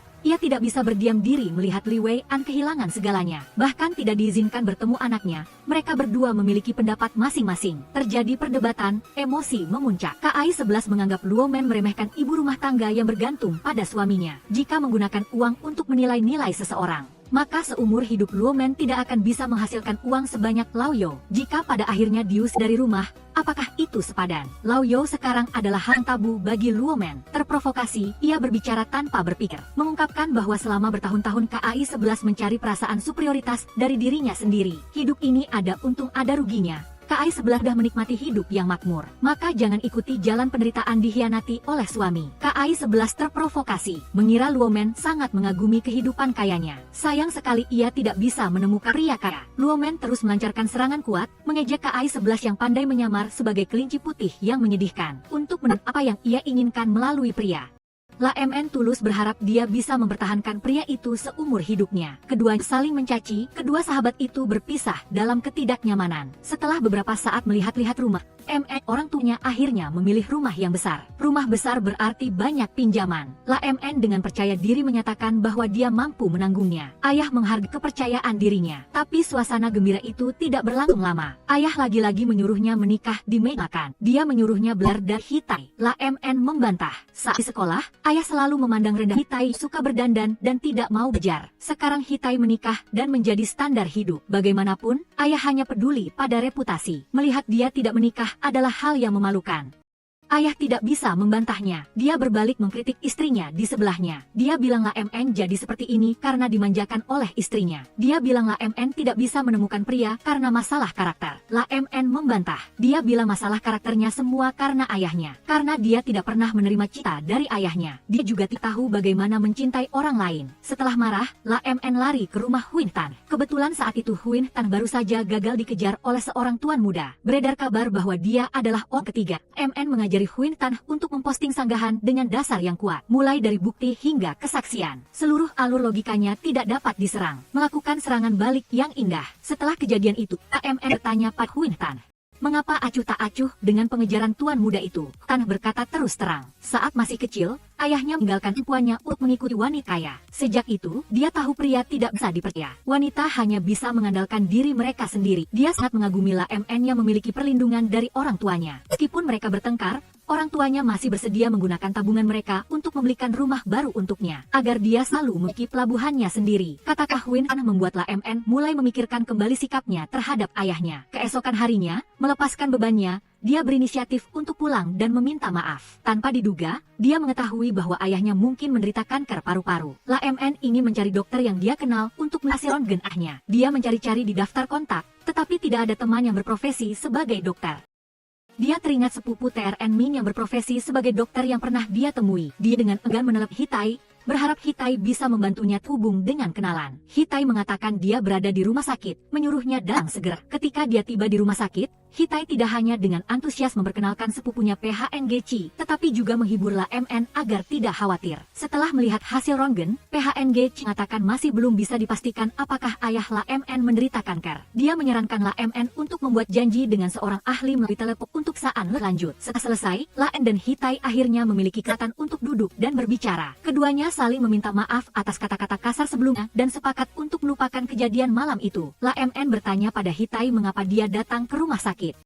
Hitai berbagi kabar gembira bahwa dia hamil anak kedua. Ternyata, ketika dia tahu perusahaan TRN Min akan go public, Hitai bahkan lebih bersemangat daripada suaminya. Matanya berkaca-kaca mengucapkan selamat kepada TRN Min karena telah mencapai keinginannya. Saat itu, TRN Min teringat saat dia tidak punya apa-apa. Hitai menjual rumah untuk memulai bisnis bersamanya, selalu menyemangati dan mempercayainya, dan menemaninya hingga sekarang. Kenangan masa lalu membuat hatinya meluap dengan emosi. Dia dengan emosional memeluk Hitai. Setelah momen intim, dia dengan tulus berjanji untuk memperlakukan Hitai dengan baik di masa depan. Hitai kembali dari rumah sakit, meletakkan tes kehamilan di depan TRN Min. TRN Min dengan gembira memeluknya, mulai memimpikan seorang putri kecil yang lucu. Berjanji akan menemaninya untuk periksa kehamilan. Namun, pada hari pemeriksaan, TRN Min tidak hadir karena pekerjaan. Hitai melihat ibu hamil lain ditemani suaminya, dan merasa kecewa. Di sisi La MN, dia tepat waktu menunggu di telepon untuk membuat janji dengan seorang ahli. Tetapi begitu waktunya tiba, janji dengan ahli sehabis, dia hanya bisa meminta bantuan PHNGC. PHNGC menyarankannya untuk datang ke rumah sakit lebih awal dan mengantri. La MN bangun pagi-pagi untuk bergabung dalam antrean janji. PHNGC di atas khawatir dia tidak akan bisa mendapatkan janji, jadi dia menelepon seniornya untuk meminta bantuan. Saat giliran La MN, staf memberitahu bahwa janji dengan ahli sudah habis. Tetapi kartu asuransi La MN menunjukkan bahwa janji tambahan dengan ahli telah berhasil dipesan. La MN mengira PHNGC yang membantu. PHNGC dengan terus terang mengatakan itu bukan dirinya. Dia baru saja menghubungi seniornya. Tidak mungkin bisa membuat janji secepat itu. Mungkin itu adalah Lao Chu yang diam-diam membantu. Karena dia sudah memberitahu Lao Chu tentang penyakit ayahnya saat makan. La MN merasa campur aduk di dalam hatinya, dan segera menelepon Chu setelah pulang. Ketika dia mendengar suara Lao Chu, dia tidak bisa menahan tangis. Lao Chu menyadari suaranya berubah, mengatakan akan mengunjunginya setelah kembali dari perjalanan bisnis. Tak lama kemudian hasil pemeriksaan ayahnya keluar. Nodul di paru-paru tidak perlu dikhawatirkan, tapi kelainan getah menunjukkan tanda-tanda metastasis. Perlu dioperasi segera. La MN segera mengurus prosedur rawat inap untuk ayahnya. Namun, mereka sendirian, skenario yang mereka teliti dengan susah payah mengalami masalah dan proyeknya ditangguhkan oleh mitra. Uang upah skenario sebelumnya juga hangus. La MN harus merawat ayahnya dan menagih utang, dia sangat sibuk sehingga tidak punya waktu untuk makan. PHNGC melihat semuanya, dia memiliki perasaan terhadap La MN, ingin membantu tetapi hanya bisa membantu merawat ayah La. PHNGC datang mengunjungi ayah La sebelum operasi, tetapi saat ini La MN menerima pesan dari Lao Chu. Dia segera lari ke bawah, memeluk erat Lao Chu setelah beberapa hari tidak bertemu. Kedua orang yang saling merindukan itu akhirnya berbaikan. Keesokan harinya, Lao Chu mengantar La MN ke rumah sakit. Dia tidak hanya menyiapkan makan siang untuk La MN, tetapi juga membeli banyak makanan bergizi untuk ayah La MN. La MN mempertimbangkan lalu bertanya, apakah dia ingin naik dan bertemu orang tuanya. Lao Chu sepertinya sulit menjawab pertanyaan ini. Perasaan yang baru saja menghangat di antara keduanya kembali mendingin. La MN mengerti artinya. Dia menggunakan senyum untuk menyembunyikan perasaannya, mengantar Lao Chu pergi. Tapi dia berharap ada seseorang yang bisa menariknya ke atas ketika dia tidak berdaya. Dia menelepon Hitai. Dengan terisak-isak dia meminta Hitai untuk menemaninya. Hitai sedang muncul di penginapan sementaranya, menghiburnya karena skenario yang gagal, ditambah kesedihan patah hati. Keesokan harinya, Hitai bersama ibu dan anak La MN mengantar ayahnya ke kamar tidur. Ayah La MN khawatir tidak akan selamat kali ini, dia menitipkan La MN kepada Hitai. Hitai berjanji kepada orang tua itu untuk merawat La MN dengan baik. Setelah menunggu dengan cemas, operasi akhirnya selesai. Dokter mengumumkan bahwa operasi itu sangat berhasil. Ayah La akan segera keluar dari rumah sakit. La MN memeluk Hitai dan menangis bahagia. PHNGC yang membuka bersama mereka melihat hal itu, mengambil tisu untuk diberikan kepada La MN, tetapi merasa sedikit rasing, jadi dia menahan diri dan memasukkan tisu itu ke dalam sakunya. Keesokan harinya, PHNGC melihat Hitai di rumah sakit. Yang aneh adalah Hitai tidak pergi ke ruang rawat ayah La MN. Dia melaporkan berita ini kepada La MN. La MN segera menelepon Hitai. Setelah menutup telepon, La MN bergegas ke bagian kebidanan. Dia melihat Hitai berbaring pucat di ranjang rumah sakit. Ternyata pada hari ulang tahun putranya, juga merupakan hari Hitai pergi untuk pemeriksaan kehamilan. Dokter memberitahu hasil USG menunjukkan janin tidak memiliki detak jantung lagi, perlu segera dioperasi. Hitai tidak bisa menerima kabar buruk ini, dia menangis terseduh-seduh, lalu pura-pura tidak terjadi apa-apa dan pulang. Dia menyambut anak-anak yang datang ke pesta ulang tahun dan para wanita terhormat. Semua orang mengucapkan selamat kepadanya karena hamil anak kedua. Jika melahirkan anak perempuan, maka akan lengkap. Ucapan selamat itu membuatnya sangat sedih. Dia hanya bisa memaksakan senyum, mengantar tamu pergi. Hitai menerima telepon dari La MN, mendengar suara La MN yang terisak-isak. Dia menelan penderitaannya sendiri, menghibur dan menemani La MN. Hingga operasi ayah La MN berhasil, barulah dia pergi untuk melakukan operasi. La MN mengetahui kebenarannya, dia memeluk Hitai untuk menghiburnya. Setelah menghibur Hitai, La MN keluar dari kamar rawat inap dan menelepon TRN Min. Dia memarahi pria itu karena tidak peduli pada Hitai, jika pada awalnya Hitai tidak keras kepala untuk menikah dan menjual semua aset untuk membantu TRN Min memulai bisnis. TRN Min belum tentu mencapai kesuksesan yang sekarang. TRN Min lari pulang untuk peduli pada Hitai yang lemah, memainkan adegan permintaan maaf dan merasa bersalah. Tetapi ketika Hitai dan anak-anak sudah tidur, dia langsung buka komputer untuk bermain game, memanggil rekan satu timnya di game dengan panggilan sayang berulang kali. Tak lama setelah ayah La keluar dari rumah sakit, kedua orang tua itu mengemasi barang-barang dan kembali ke desa, setelah melewati ambang kematian sekali. Ayah La tidak lagi peduli dengan apa yang disebut reputasi seperti sebelumnya dan memaksa La MN untuk menikah. Hubungan antara orang tua dan anak itu membaik, dan tak terasa sudah tiba tahun baru Imlek. La MN dan orang tua Hitai merayakan tahun baru bersama di rumah Hitai. Awalnya sepupu TRN Min, PHNGC, juga berencana datang, tetapi sementara waktu ada tugas jaga di rumah sakit. Hitai khawatir dan mengirimkan Bakpao untuk PHNGC. Untungnya La MN singgah di rumah sakit dalam perjalanan pulang, jadi dia berinisiatif mengambil tugas untuk mengantarkan Bakpao. Dia memberikan Bakpao kepada PHNGC melalui pagar, melihat PHNGC menatapnya tanpa berkedip. Dia sepertinya bisa merasakan perasaan yang terpancar dari mata lawan bicaranya. Ketika La MN melakukan panggilan video dengan orang tuanya memintanya untuk berterima kasih kepada PHNGC atas dedikasinya dalam operasi. Mereka juga memuji PHNGC karena memiliki kepribadian yang baik, berpendidikan tinggi, tidak menyembunyikan keinginan agar PHNGC menjadi menantunya. La MN dengan enggan mengatakan bahwa PHNGC beberapa tahun lebih muda darinya, usia mereka tidak cocok. Tetapi beberapa hari kemudian, La MN menerima keluhan dari sepupunya, bahwa dia berbicara di grup tetapi PHNGC tidak pernah membalas. Sebaliknya, begitu La MN muncul, PHNGC segera menunjukkan sikap positif. Dia berpikir PHNGC menyukai La MN, hanya saja La MN tidak menyukai tipe adik laki-laki. La MN menutup telepon, tepat saat dia menerima foto dari PHNGC, melihat PHNGC sedang makan di warung pinggir jalan. La MN melihatnya dan merasa ingin. Dia mengambil kesempatan untuk mengajak La MN menemuinya. La MN ingin mengajak sepupunya ikut. PHNGC tetap pada pendiriannya, dia hanya ingin makan berdua dengan La MN. Jadi, mereka berjanji bertemu besok, keesokan harinya pada waktu yang ditentukan. La MN bersiap untuk keluar. Rasa sakit perut yang parah menyerang, membuatnya tidak bisa berdiri tegak. Dia segera menelepon PHNGC untuk meminta bantuan. PHNGC dengan cepat tiba, memeluknya dan membawanya ke rumah sakit. La MN tidak tahan dengan rasa sakitnya. Dia meminta PHNGC untuk mengatakan sesuatu untuk mengalihkan perhatiannya. PHNGC bertanya terus terang, apakah La MN sudah putus dengan Lao Chu? Dia ingin mengejar La MN. Kalimat ini membuat La MN lupa akan rasa sakitnya, dia sulit menahan diri. Pertanyaan PHNGC diabaikan, mereka tiba di rumah sakit. Setelah dokter bertanya tentang gejala La MN, dia menoleh dan bertanya pada PHNGC penyakit apa yang diderita La MN. PHNG tanpa sengaja mengatakan itu adalah penyakit otak. La MN mendengar jawaban dari kedua ahli itu, dia merasa malu dan tidak bisa berkata-kata kepada PHNG. Dokter menyuruh La MN untuk beristirahat di tempat tidur, berusaha menghindari duduk. Tetapi begitu La MN sampai di rumah, dia menerima telepon untuk berdiskusi. Dia ingin berbaring miring untuk mengetik. PHNG melihatnya tidak nyaman, jadi dia menyuruh La MN membaca dengan suara keras. Dia akan mengetikkannya. La MN mengingatkan PHNG, ada detail di dalamnya yang tidak cocok untuk anak-anak. PHNG menganggap dirinya dewasa, sudah pernah mengalami segala situasi. La MN tidak lagi canggung, dia membacakan plotnya dengan suara keras. Ketika kata-kata sensitif digambarkan secara detail, PHNG langsung merah karena malu. Ketika PHNG pergi, La MN tidak bisa menahan diri untuk membuka jendela dan mengikutinya dengan tangan. PHNG seolah merasakannya. Dia menoleh ke belakang dan tatapannya bertemu dengan La MN. Pada saat itu, keduanya merasakan perasaan aneh di hati mereka. Lain kali, tiga saudari itu berkumpul bersama. La MN dan Hitai datang lebih awal. Tapi Huin mengirimkan, dia ada urusan mendadak, tidak bisa datang. Saat ini La MN melihat Huin Tan masuk hot search Weibo. Judulnya adalah bintang wanita merawat ayah tua yang mendetakkan cat. Dalam video, ayah Huin Tan mengeluarkan rekaman suara putrinya yang menolak memberikan uang untuk pengobatannya. La MN segera menyadari rekaman suara itu sengaja diedit. Keduanya dengan cepat mencari Huin Tan untuk memahami situasinya. Huin Tan mengungkapkan bahwa ayahnya telah meninggalkan ibu dan dirinya selama 10 tahun.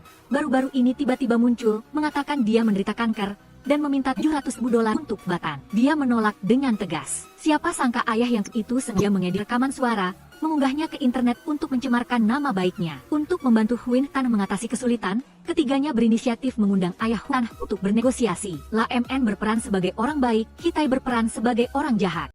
Huin Tan menggunakan perasaan keluarga untuk meyakinkan, memimpin ayahnya untuk mengakui perbuatannya meninggalkan istri dan anak dan wajah aslinya yang menggunakan segala cara untuk meminta uang. Ketiganya diam-diam merekam ucapan ayah Huin Tan dan telah memiliki bukti. La MN dan caranya bertemu dengan ayah Huin Tan lagi. Pengacara menginformasikan dengan jelas isi rekaman suara, mengonfirmasi bahwa tindakan ayahnya telah melanggar hukum dan dapat menghadapi hukuman penjara minimal 10 tahun. La MN memberikan kesepakatan kepada ayah Huin Tan, memberinya dua pilihan, atau setuju untuk berdamai dengan $4.000, menandatangani kontrak. Jika tidak, dia harus pergi ke pengadilan. Ayah Huin Tan dengan pemikiran mendapatkan sesuatu lebih baik daripada tidak sama sekali, langsung menandatangani kesepakatan dan menerima $4.000. Huin Tan berterima kasih atas bantuan La MN dan Hitai. Selain ibunya, ini adalah pertama kalinya ada orang yang memperlakukannya dengan baik. Dia akan selalu mengingatnya dalam hati, membalas kebaikan kedua saudarinya itu. Di sisi lain, tim baru La MN akan merekam sebuah acara yang berfokus pada dokter muda. Bintang tamu terakhir yang diundang adalah PHNG. PHNG tidak tertarik dengan acara tersebut dan bersikeras tidak mau ikut syuting. La MN secara sukarela pergi untuk meyakinkan PHNG. Setelah bertemu dan gagal meyakinkan, dia datang ke tempat perkemahan PHNG,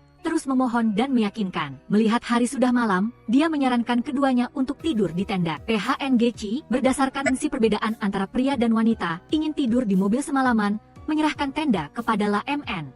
La MN tertawa dan berkata bahwa di matanya, PHNG hanyalah seorang anak kecil, tidak perlu ragu-ragu. PHNG mendengar itu dan langsung berdiri, melangkah mendekat. Jantung La MN berdetak cepat, jelas menjadi tegang. PHNG menyadari dia panik, dia mendekatkan tangannya dan berkata bahwa dia bukan anak kecil. Keesokan harinya, La MN menerima kabar dari sutradara bahwa PHNG telah setuju untuk syuting. Lokasi syuting adalah rumah sakit tempat PHNG bekerja. La MN semakin sibuk, di malam hari dia masih harus melakukan pasca produksi dengan tim. La MN sangat lelah sampai tertidur di kursi. PHNG melihat itu dan diam-diam duduk di sampingnya, membiarkannya bersandar di bahunya, menyesuaikan posisi yang nyaman agar dia bisa beristirahat. La MN bangun setelah tidur, menyadari dia memeluk lengan PHNG sepanjang malam. Dia merasa sedikit malu untuk menyembunyikan kecanggungan itu. Dia tertawa dan berkata bahwa dia adalah kakak perempuan yang mengundang PHNG, anak kecil ini, untuk makan. PHNG mendengar itu dan diam-diam berdiri dan pergi. La MN bertanya-tanya, lalu dia menerima pesan dari PHNG yang mengatakan dia bukan kakak perempuan,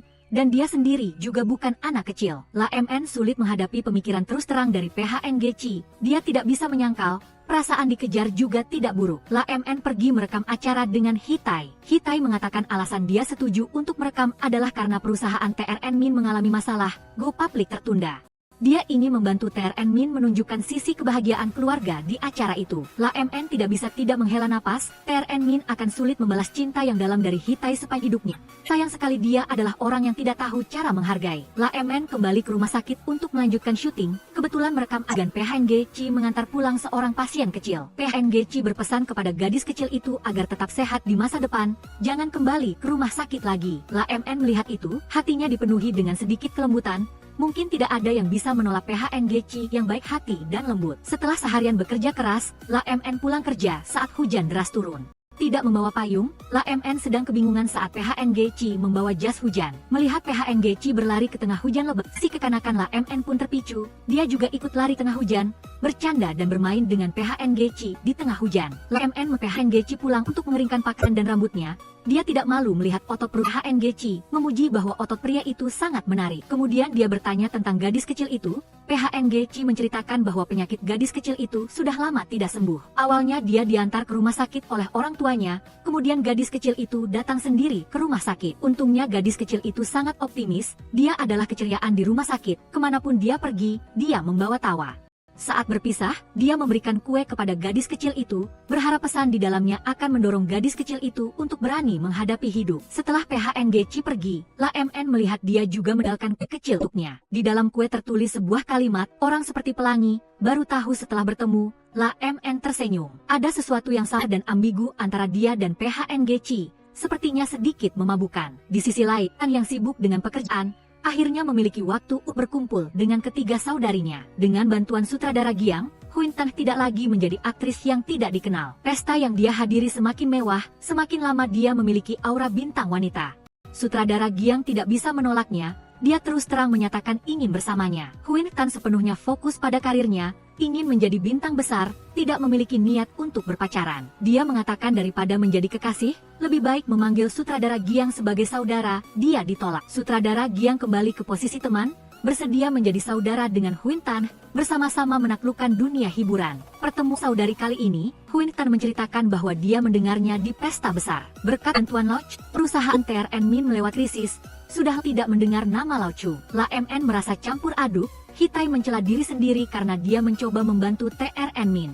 Pada akhirnya, bahkan penyelesaian krisis perusahaan juga harus didengar dari mulut orang lain. Setelah pesta, La MN kembali ke rumah sakit, sutradara memerintahkannya untuk meyakinkan PHNG Chi agar mau merekam adegan perpisahan dengan gadis kecil itu. Sutradara telah menyebutkannya sebelumnya, tetapi ditolak mentah-mentah oleh PHNG Chi. La MN berdiri di sisi PHNG Chi. Pekerjaan mereka adalah merekam film dokumenter yang otentik, tidak boleh diatur demi kamera. PHNG Chi di luar kebetulan dengar percakapan itu. PHNG Chi merasa bersalah. La MN menggunakan sikap profesional untuk berbicara dengannya. Tidak peduli siapa lawannya, dia akan menolak untuk mengarangnya. Saat ini, seorang rekan mengingatkannya untuk berdiskusi dengan pasien tentang perjanjian syuting. La MN pergi ke kamar pasien, melihat pasien di depannya ternyata adalah Lao Chu. La MN dan Lao Chu bertemu secara tak terduga, mata Lao Chu menunjukkan perasaan lama terhadap La MN. Dia mengajaknya bersama setelah bekerja. La MN tak sadar menarik PHNG Chi sebagai perisai, berbohong bahwa dia sudah membuat janji dengan PHNG Chi. PHNG Chi melihat itu dan langsung bekerja sama, berdiri di sisinya, menunjukkan sikap intim. Lao Chu melihat itu, dengan tenang menganggap La MN sebagai keluarganya dan merasa khawatir. Dia tersenyum dan berterima kasih kepada PHNG Chi karena telah merawat La MN, lalu dia mengambil tagihan dan memberikannya kepada La MN. Begitu La MN keluar dari kamar pasien, PHNG Chi segera mengikutinya, merebut tagihan untuk membayarnya, menggunakan tindaknya untuk menunjukkan keinginannya agar dia putus dengan Lao Chu. La MN mendorong kursi roda untuk mengantar Lao Chu keluar dari rumah sakit, merasa bersalah karena baru saja memanfaatkan PHNG Chi untuk keluar dari masalah, tidak ada yang bisa katakan. Dia kemudian ajak PHNG Chi untuk makan malam, wajah PHNG Chi cemberut, dalam hatinya dia peduli bahwa La MN terlibat dengan pria lain. Dia pergi dengan wajah cemberut, sendirian. Malam itu La MN ingin mengirim pesan untuk berdamai dengan PHNG Chi, tetapi dia mengetik beberapa pesan lalu menghapusnya semua, hatinya berantakan seperti benang kusut. Keesokan harinya, tim program mengadakan syuting adegan dokter pergi karaoke. Sutradara karena popularitas topik ingin memasangkan PHNG Chi dengan seorang rekan wanita. Dia mengatur agar keduanya selesai menyanyikan lagu cinta. La MN dari kamera melihat PHNG Chi berdiri dan melepas dasinya, lalu mendengar rekan-rekan di sebelahnya bergosip tentang pasangan mereka. Tiba-tiba ada perasaan kesal yang aneh di hatinya. Dia mengambil alasan keluar untuk mencari udara segar, dia keluar dari ruangan. Tidak disangka PHNGC juga mengikutinya keluar. Dia tidak puas dengan pengaturan tim. Setelah itu, dia memberikan dasinya kepada La MN, meminta La MN membantunya mengikat dasi. La MN tidak bisa menolak, dia hanya bisa mengulurkan tangan untuk mengikat dasi untuknya. Jarak di antara keduanya semakin dekat. La MN merasakan godaan samar dari hanya dalam beberapa detik singkat, tapi terasa seperti siksa baginya. Kala MN masih bimbang dalam hal perasaan, krisis baru terjadi pada pihak Hitai. Hitai secara tidak sengaja menemukan bahwa TRN Min, yang mengaku sedang dalam perjalanan bisnis di Amerika Serikat, sebenarnya tidak pernah ke luar negeri. Sebuah mobil atas namanya menerima pesan pelanggaran. Di dalam foto pelanggaran, TRN Min sedang duduk di kursi penumpang. Di sampingnya ada seorang wanita yang wajahnya tidak jelas, dan lokasi pelanggaran itu jelas berada depan gerbang rumah sakit. Hitai merasa dingin, menduga bahwa TRN Min tidak hanya berselingkuh tetapi juga memiliki anak dengan wanita lain. Untuk mengumpulkan bukti, Hitai dan La MN diam-diam memeriksa ruang permainan TRN Min. Mereka terkejut menemukan bahwa teman wanita misterius TRN Min dalam game memiliki ID yang merupakan singkatan dari Kahwin Tan. Keduanya segera membuat janji dengan Kahwin Tan di restoran Lao Chu, memarahinya karena kepalsuannya. Kahwin Tan panik dan menjelaskan, mengatakan bahwa ia sedang dalam tahap pengembangan karir, sehingga sama sekali tidak mungkin baginya untuk memiliki anak dengan pria yang sudah menikah. Namun, La MN dan Hitai bersikeras bahwa meskipun wanita yang hamil itu bukan dia, hubungan gelap antara dia dan TRN Min dalam game tidak dapat dimaafkan. Keduanya memutuskan untuk memutuskan kontak dengan dia. Pertengkaran sengit antara ketiganya secara kebetulan didengar oleh Lao Chu yang lewat di depan pintu. Berkat usaha La MN, akhirnya berhasil mengambil foto TRN Min bersama wanita hamil itu. Hitai tidak menyangka bahwa wanita itu adalah mantan asisten TRN Min yang selalu dia anggap sebagai orang kepercayaannya. Belum lama ini asisten itu mengundurkan diri dan kembali ke kampung halamannya.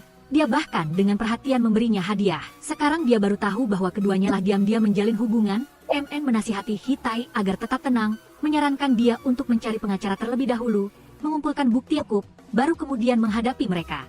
TRN Min sama sekali tidak tahu bahwa perbuatan buruknya telah terungkap. Ia sedang mengadakan pesta di rumah untuk menjamu Lao Chu, orang yang membantu perusahaan melewati krisis. Ia juga mengundang PHNGC dan La MN untuk hadir. Di pesta itu, Lao Chu sengaja menatap La MN, menghela napas bahwa ia sangat mengagumi TRN Min yang memiliki keluarga bahagia, sedangkan ia hanya bisa kesepian. Berbicara tentang cinta, TRN Min berpaling untuk mengajari PHNGC bahwa dalam mencari pacar harus memilih wanita yang muda, lembut, dan pengertian, yang selalu mendahulukan pria. PHNGC sengaja mengatakan bahwa ia menyukai wanita yang cerdas, wanita yang punya pendirian sendiri. TRN Min dengan sinis menyiram air dingin kepada wanita-wanita mandiri yang menganggap diri mereka cerdas seperti La MN, yang memiliki pemikiran picik. Sebenarnya para pria melihat semuanya. Setelah mendengar itu, PHNGC tiba-tiba berdiri, tetapi dihentikan oleh La MN. Di tengah makan, pembantu rumah tangga memberikan sebuah kotak kiriman kepada Hitai. Begitu dia memanya, wajahnya langsung memucat, lalu dia dengan dingin memerintahkan semua orang untuk pergi. Dia juga menyuruh pembantu rumah tangga untuk pergi, dan setelah TRN Min selesai mengantar tamu, Hitai melemparkan pecahan kotak kiriman itu ke arahnya, dengan marah memaki bahwa keluarga TRN Min tidak beres. Ternyata di dalam kotak kiriman itu ada sepasang sepatu anak-anak yang dikirim dari kampung halaman TRN Min. Seharusnya dikirim rumah baru TRN Min, tetapi salah kirim ke sini. Ini juga berarti bahwa orang tua TRN Min tidak hanya tahu bahwa TRN Min memiliki wanita lain di luar, tetapi juga mendukung perbuatan TRN Min. Hitai menemukan bahwa TRN Min menempatkan selingkuhannya di kompleks apartemen sebelah. Dia memaki TRN Min sebagai orang rendahan dan tidak tahu malu. Apakah dia tidak takut putranya akan mengetahui tentang selingkuhannya dan mengalami trauma psikologis? TRN Min mulai memainkan kartu emosional, meminta maaf kepada Hitai, mengatakan bahwa mereka berdua adalah suami istri sehingga harus menghadapi dunia luar bersama-sama, dan seumur hidupnya dia hanya memiliki Hitai sebagai istri. TRN Min pura-pura menyedihkan, mengatakan asisten itu tidak beres. Dia sama sekali tidak peduli dengan wanita seperti itu. Hanya karena ia dipegang lehernya oleh asisten itu, ia terpaksa menerimanya. Setelah perusahaan benar-benar stabil, ia akan menyingkirkannya. Hitai merasa jijik dengan wajahnya, tetapi sebelum yakin untuk bercerai, dia hanya bisa diam. Untuk merayu Hitai, TRN Min membeli sebuah villa untuk orang tua Hitai di kampung halaman. Hitai memahami niatnya, tetapi tetap menanggapi dengan sikap dingin. Di sisi La MN, ia menerima foto di Lao Chu. Itu adalah foto bersama dirinya dan Hitai setahun yang lalu. Lao Chu saat itu berada di sudut ruangan. Situasi ini juga menunjukkan bahwa keduanya telah bertemu sebelum secara saling kenal, sehingga saat makan malam pertama ia sangat memperhatikan La MN.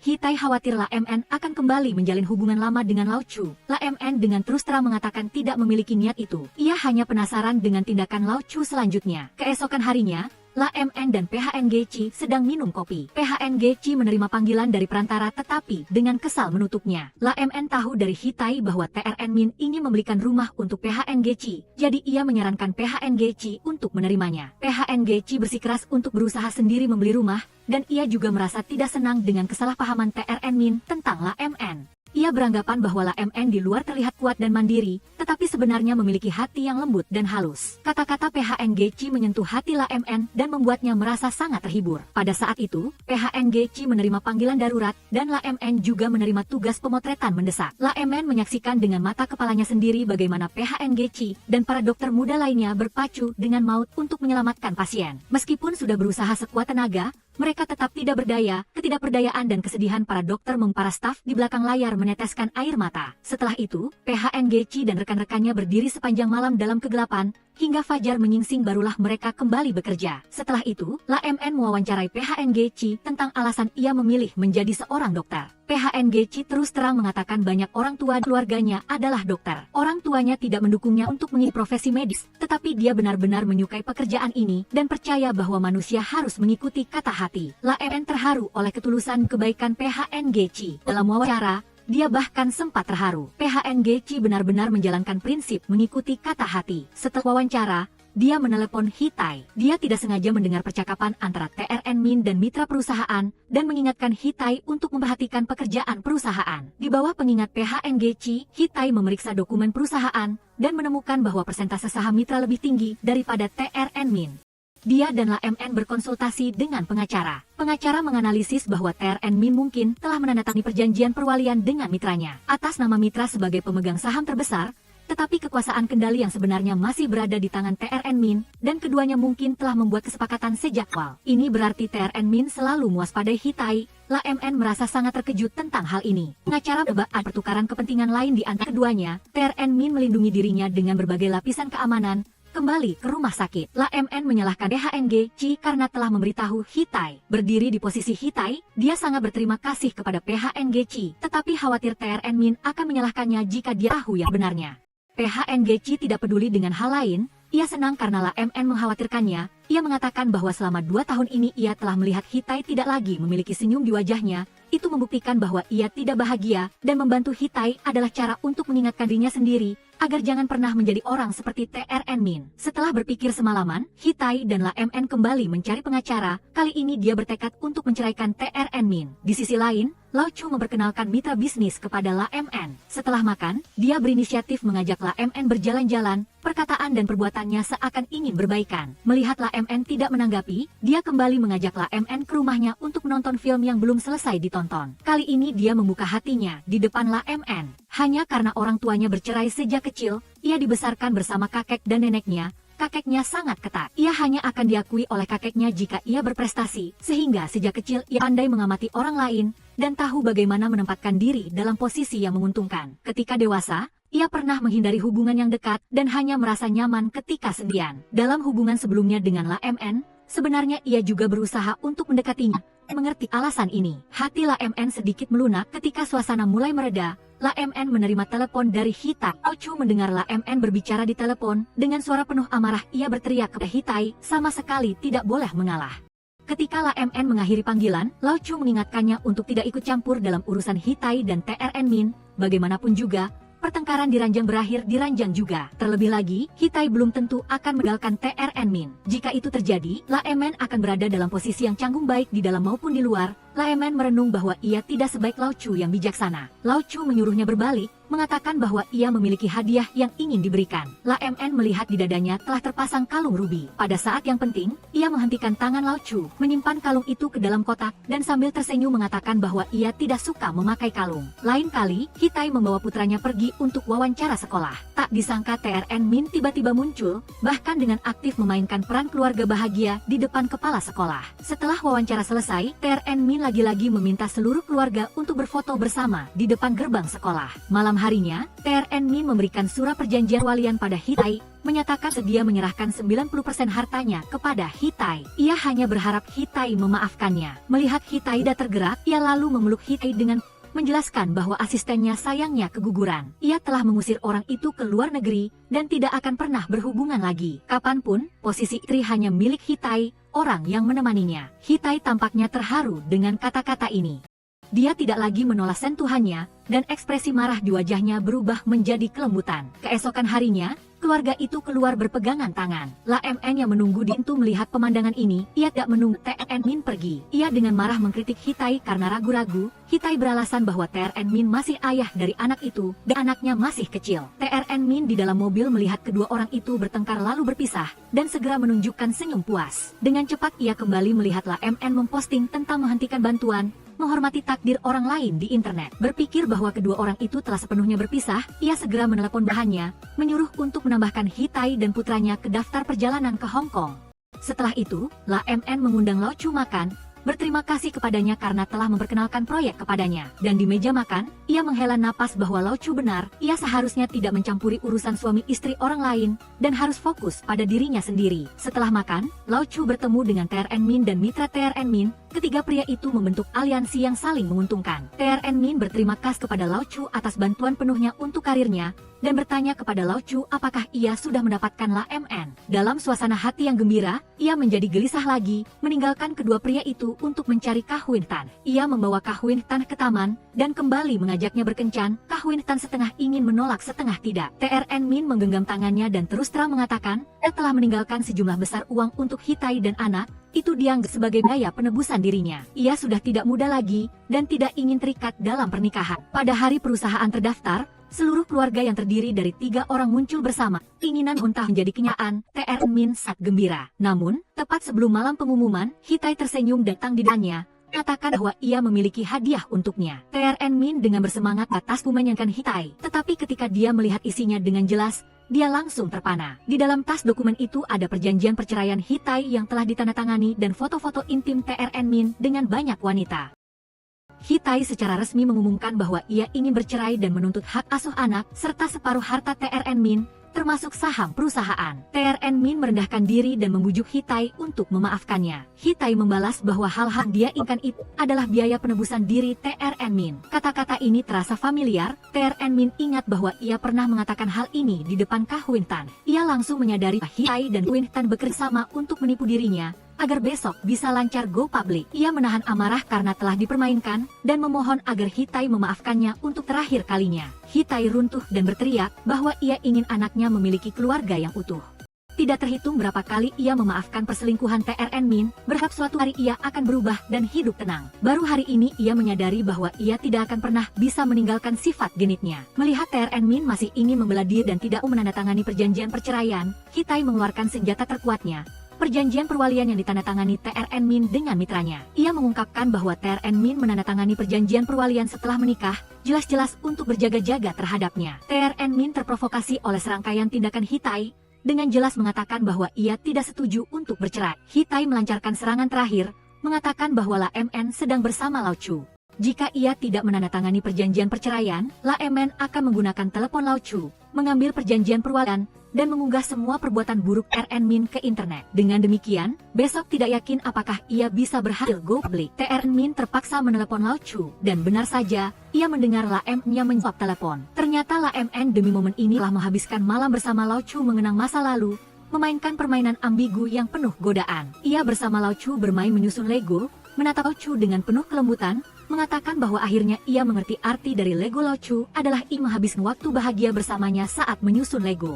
Ia memanfaatkan saat Lau Chu sedang fokus, mengambil telepon Lau Chu dan meletakkannya di sisinya, menunggu TRN Min menelepon. Ia berpura-pura itu teleponnya, berlari ke kamar mandi untuk mengangkat telepon, menyelesaikan tugas, lalu diam-diam meletakkannya kembali di tempat semula. TRN Min, agar tidak memengaruhi perusahaan go public, terpaksa menandatangani perjanjian perceraian, dan menerima pesan dari Hitai. La MN tidak lagi bersama Lau Chu, menolak permintaan Chu untuk menahannya, dan dengan tegas berpisah. La MN, Hitai, dan Kah Huin Tan minum untuk merayakan keberhasilan besar mereka. Ternyata sejak perpisahan awal, itu adalah rencana yang mereka bertiga susun, dengan tata letak yang ketat, satu lingkaran terhubung ke lingkaran lain, hanya untuk memberikan satu pukulan telak.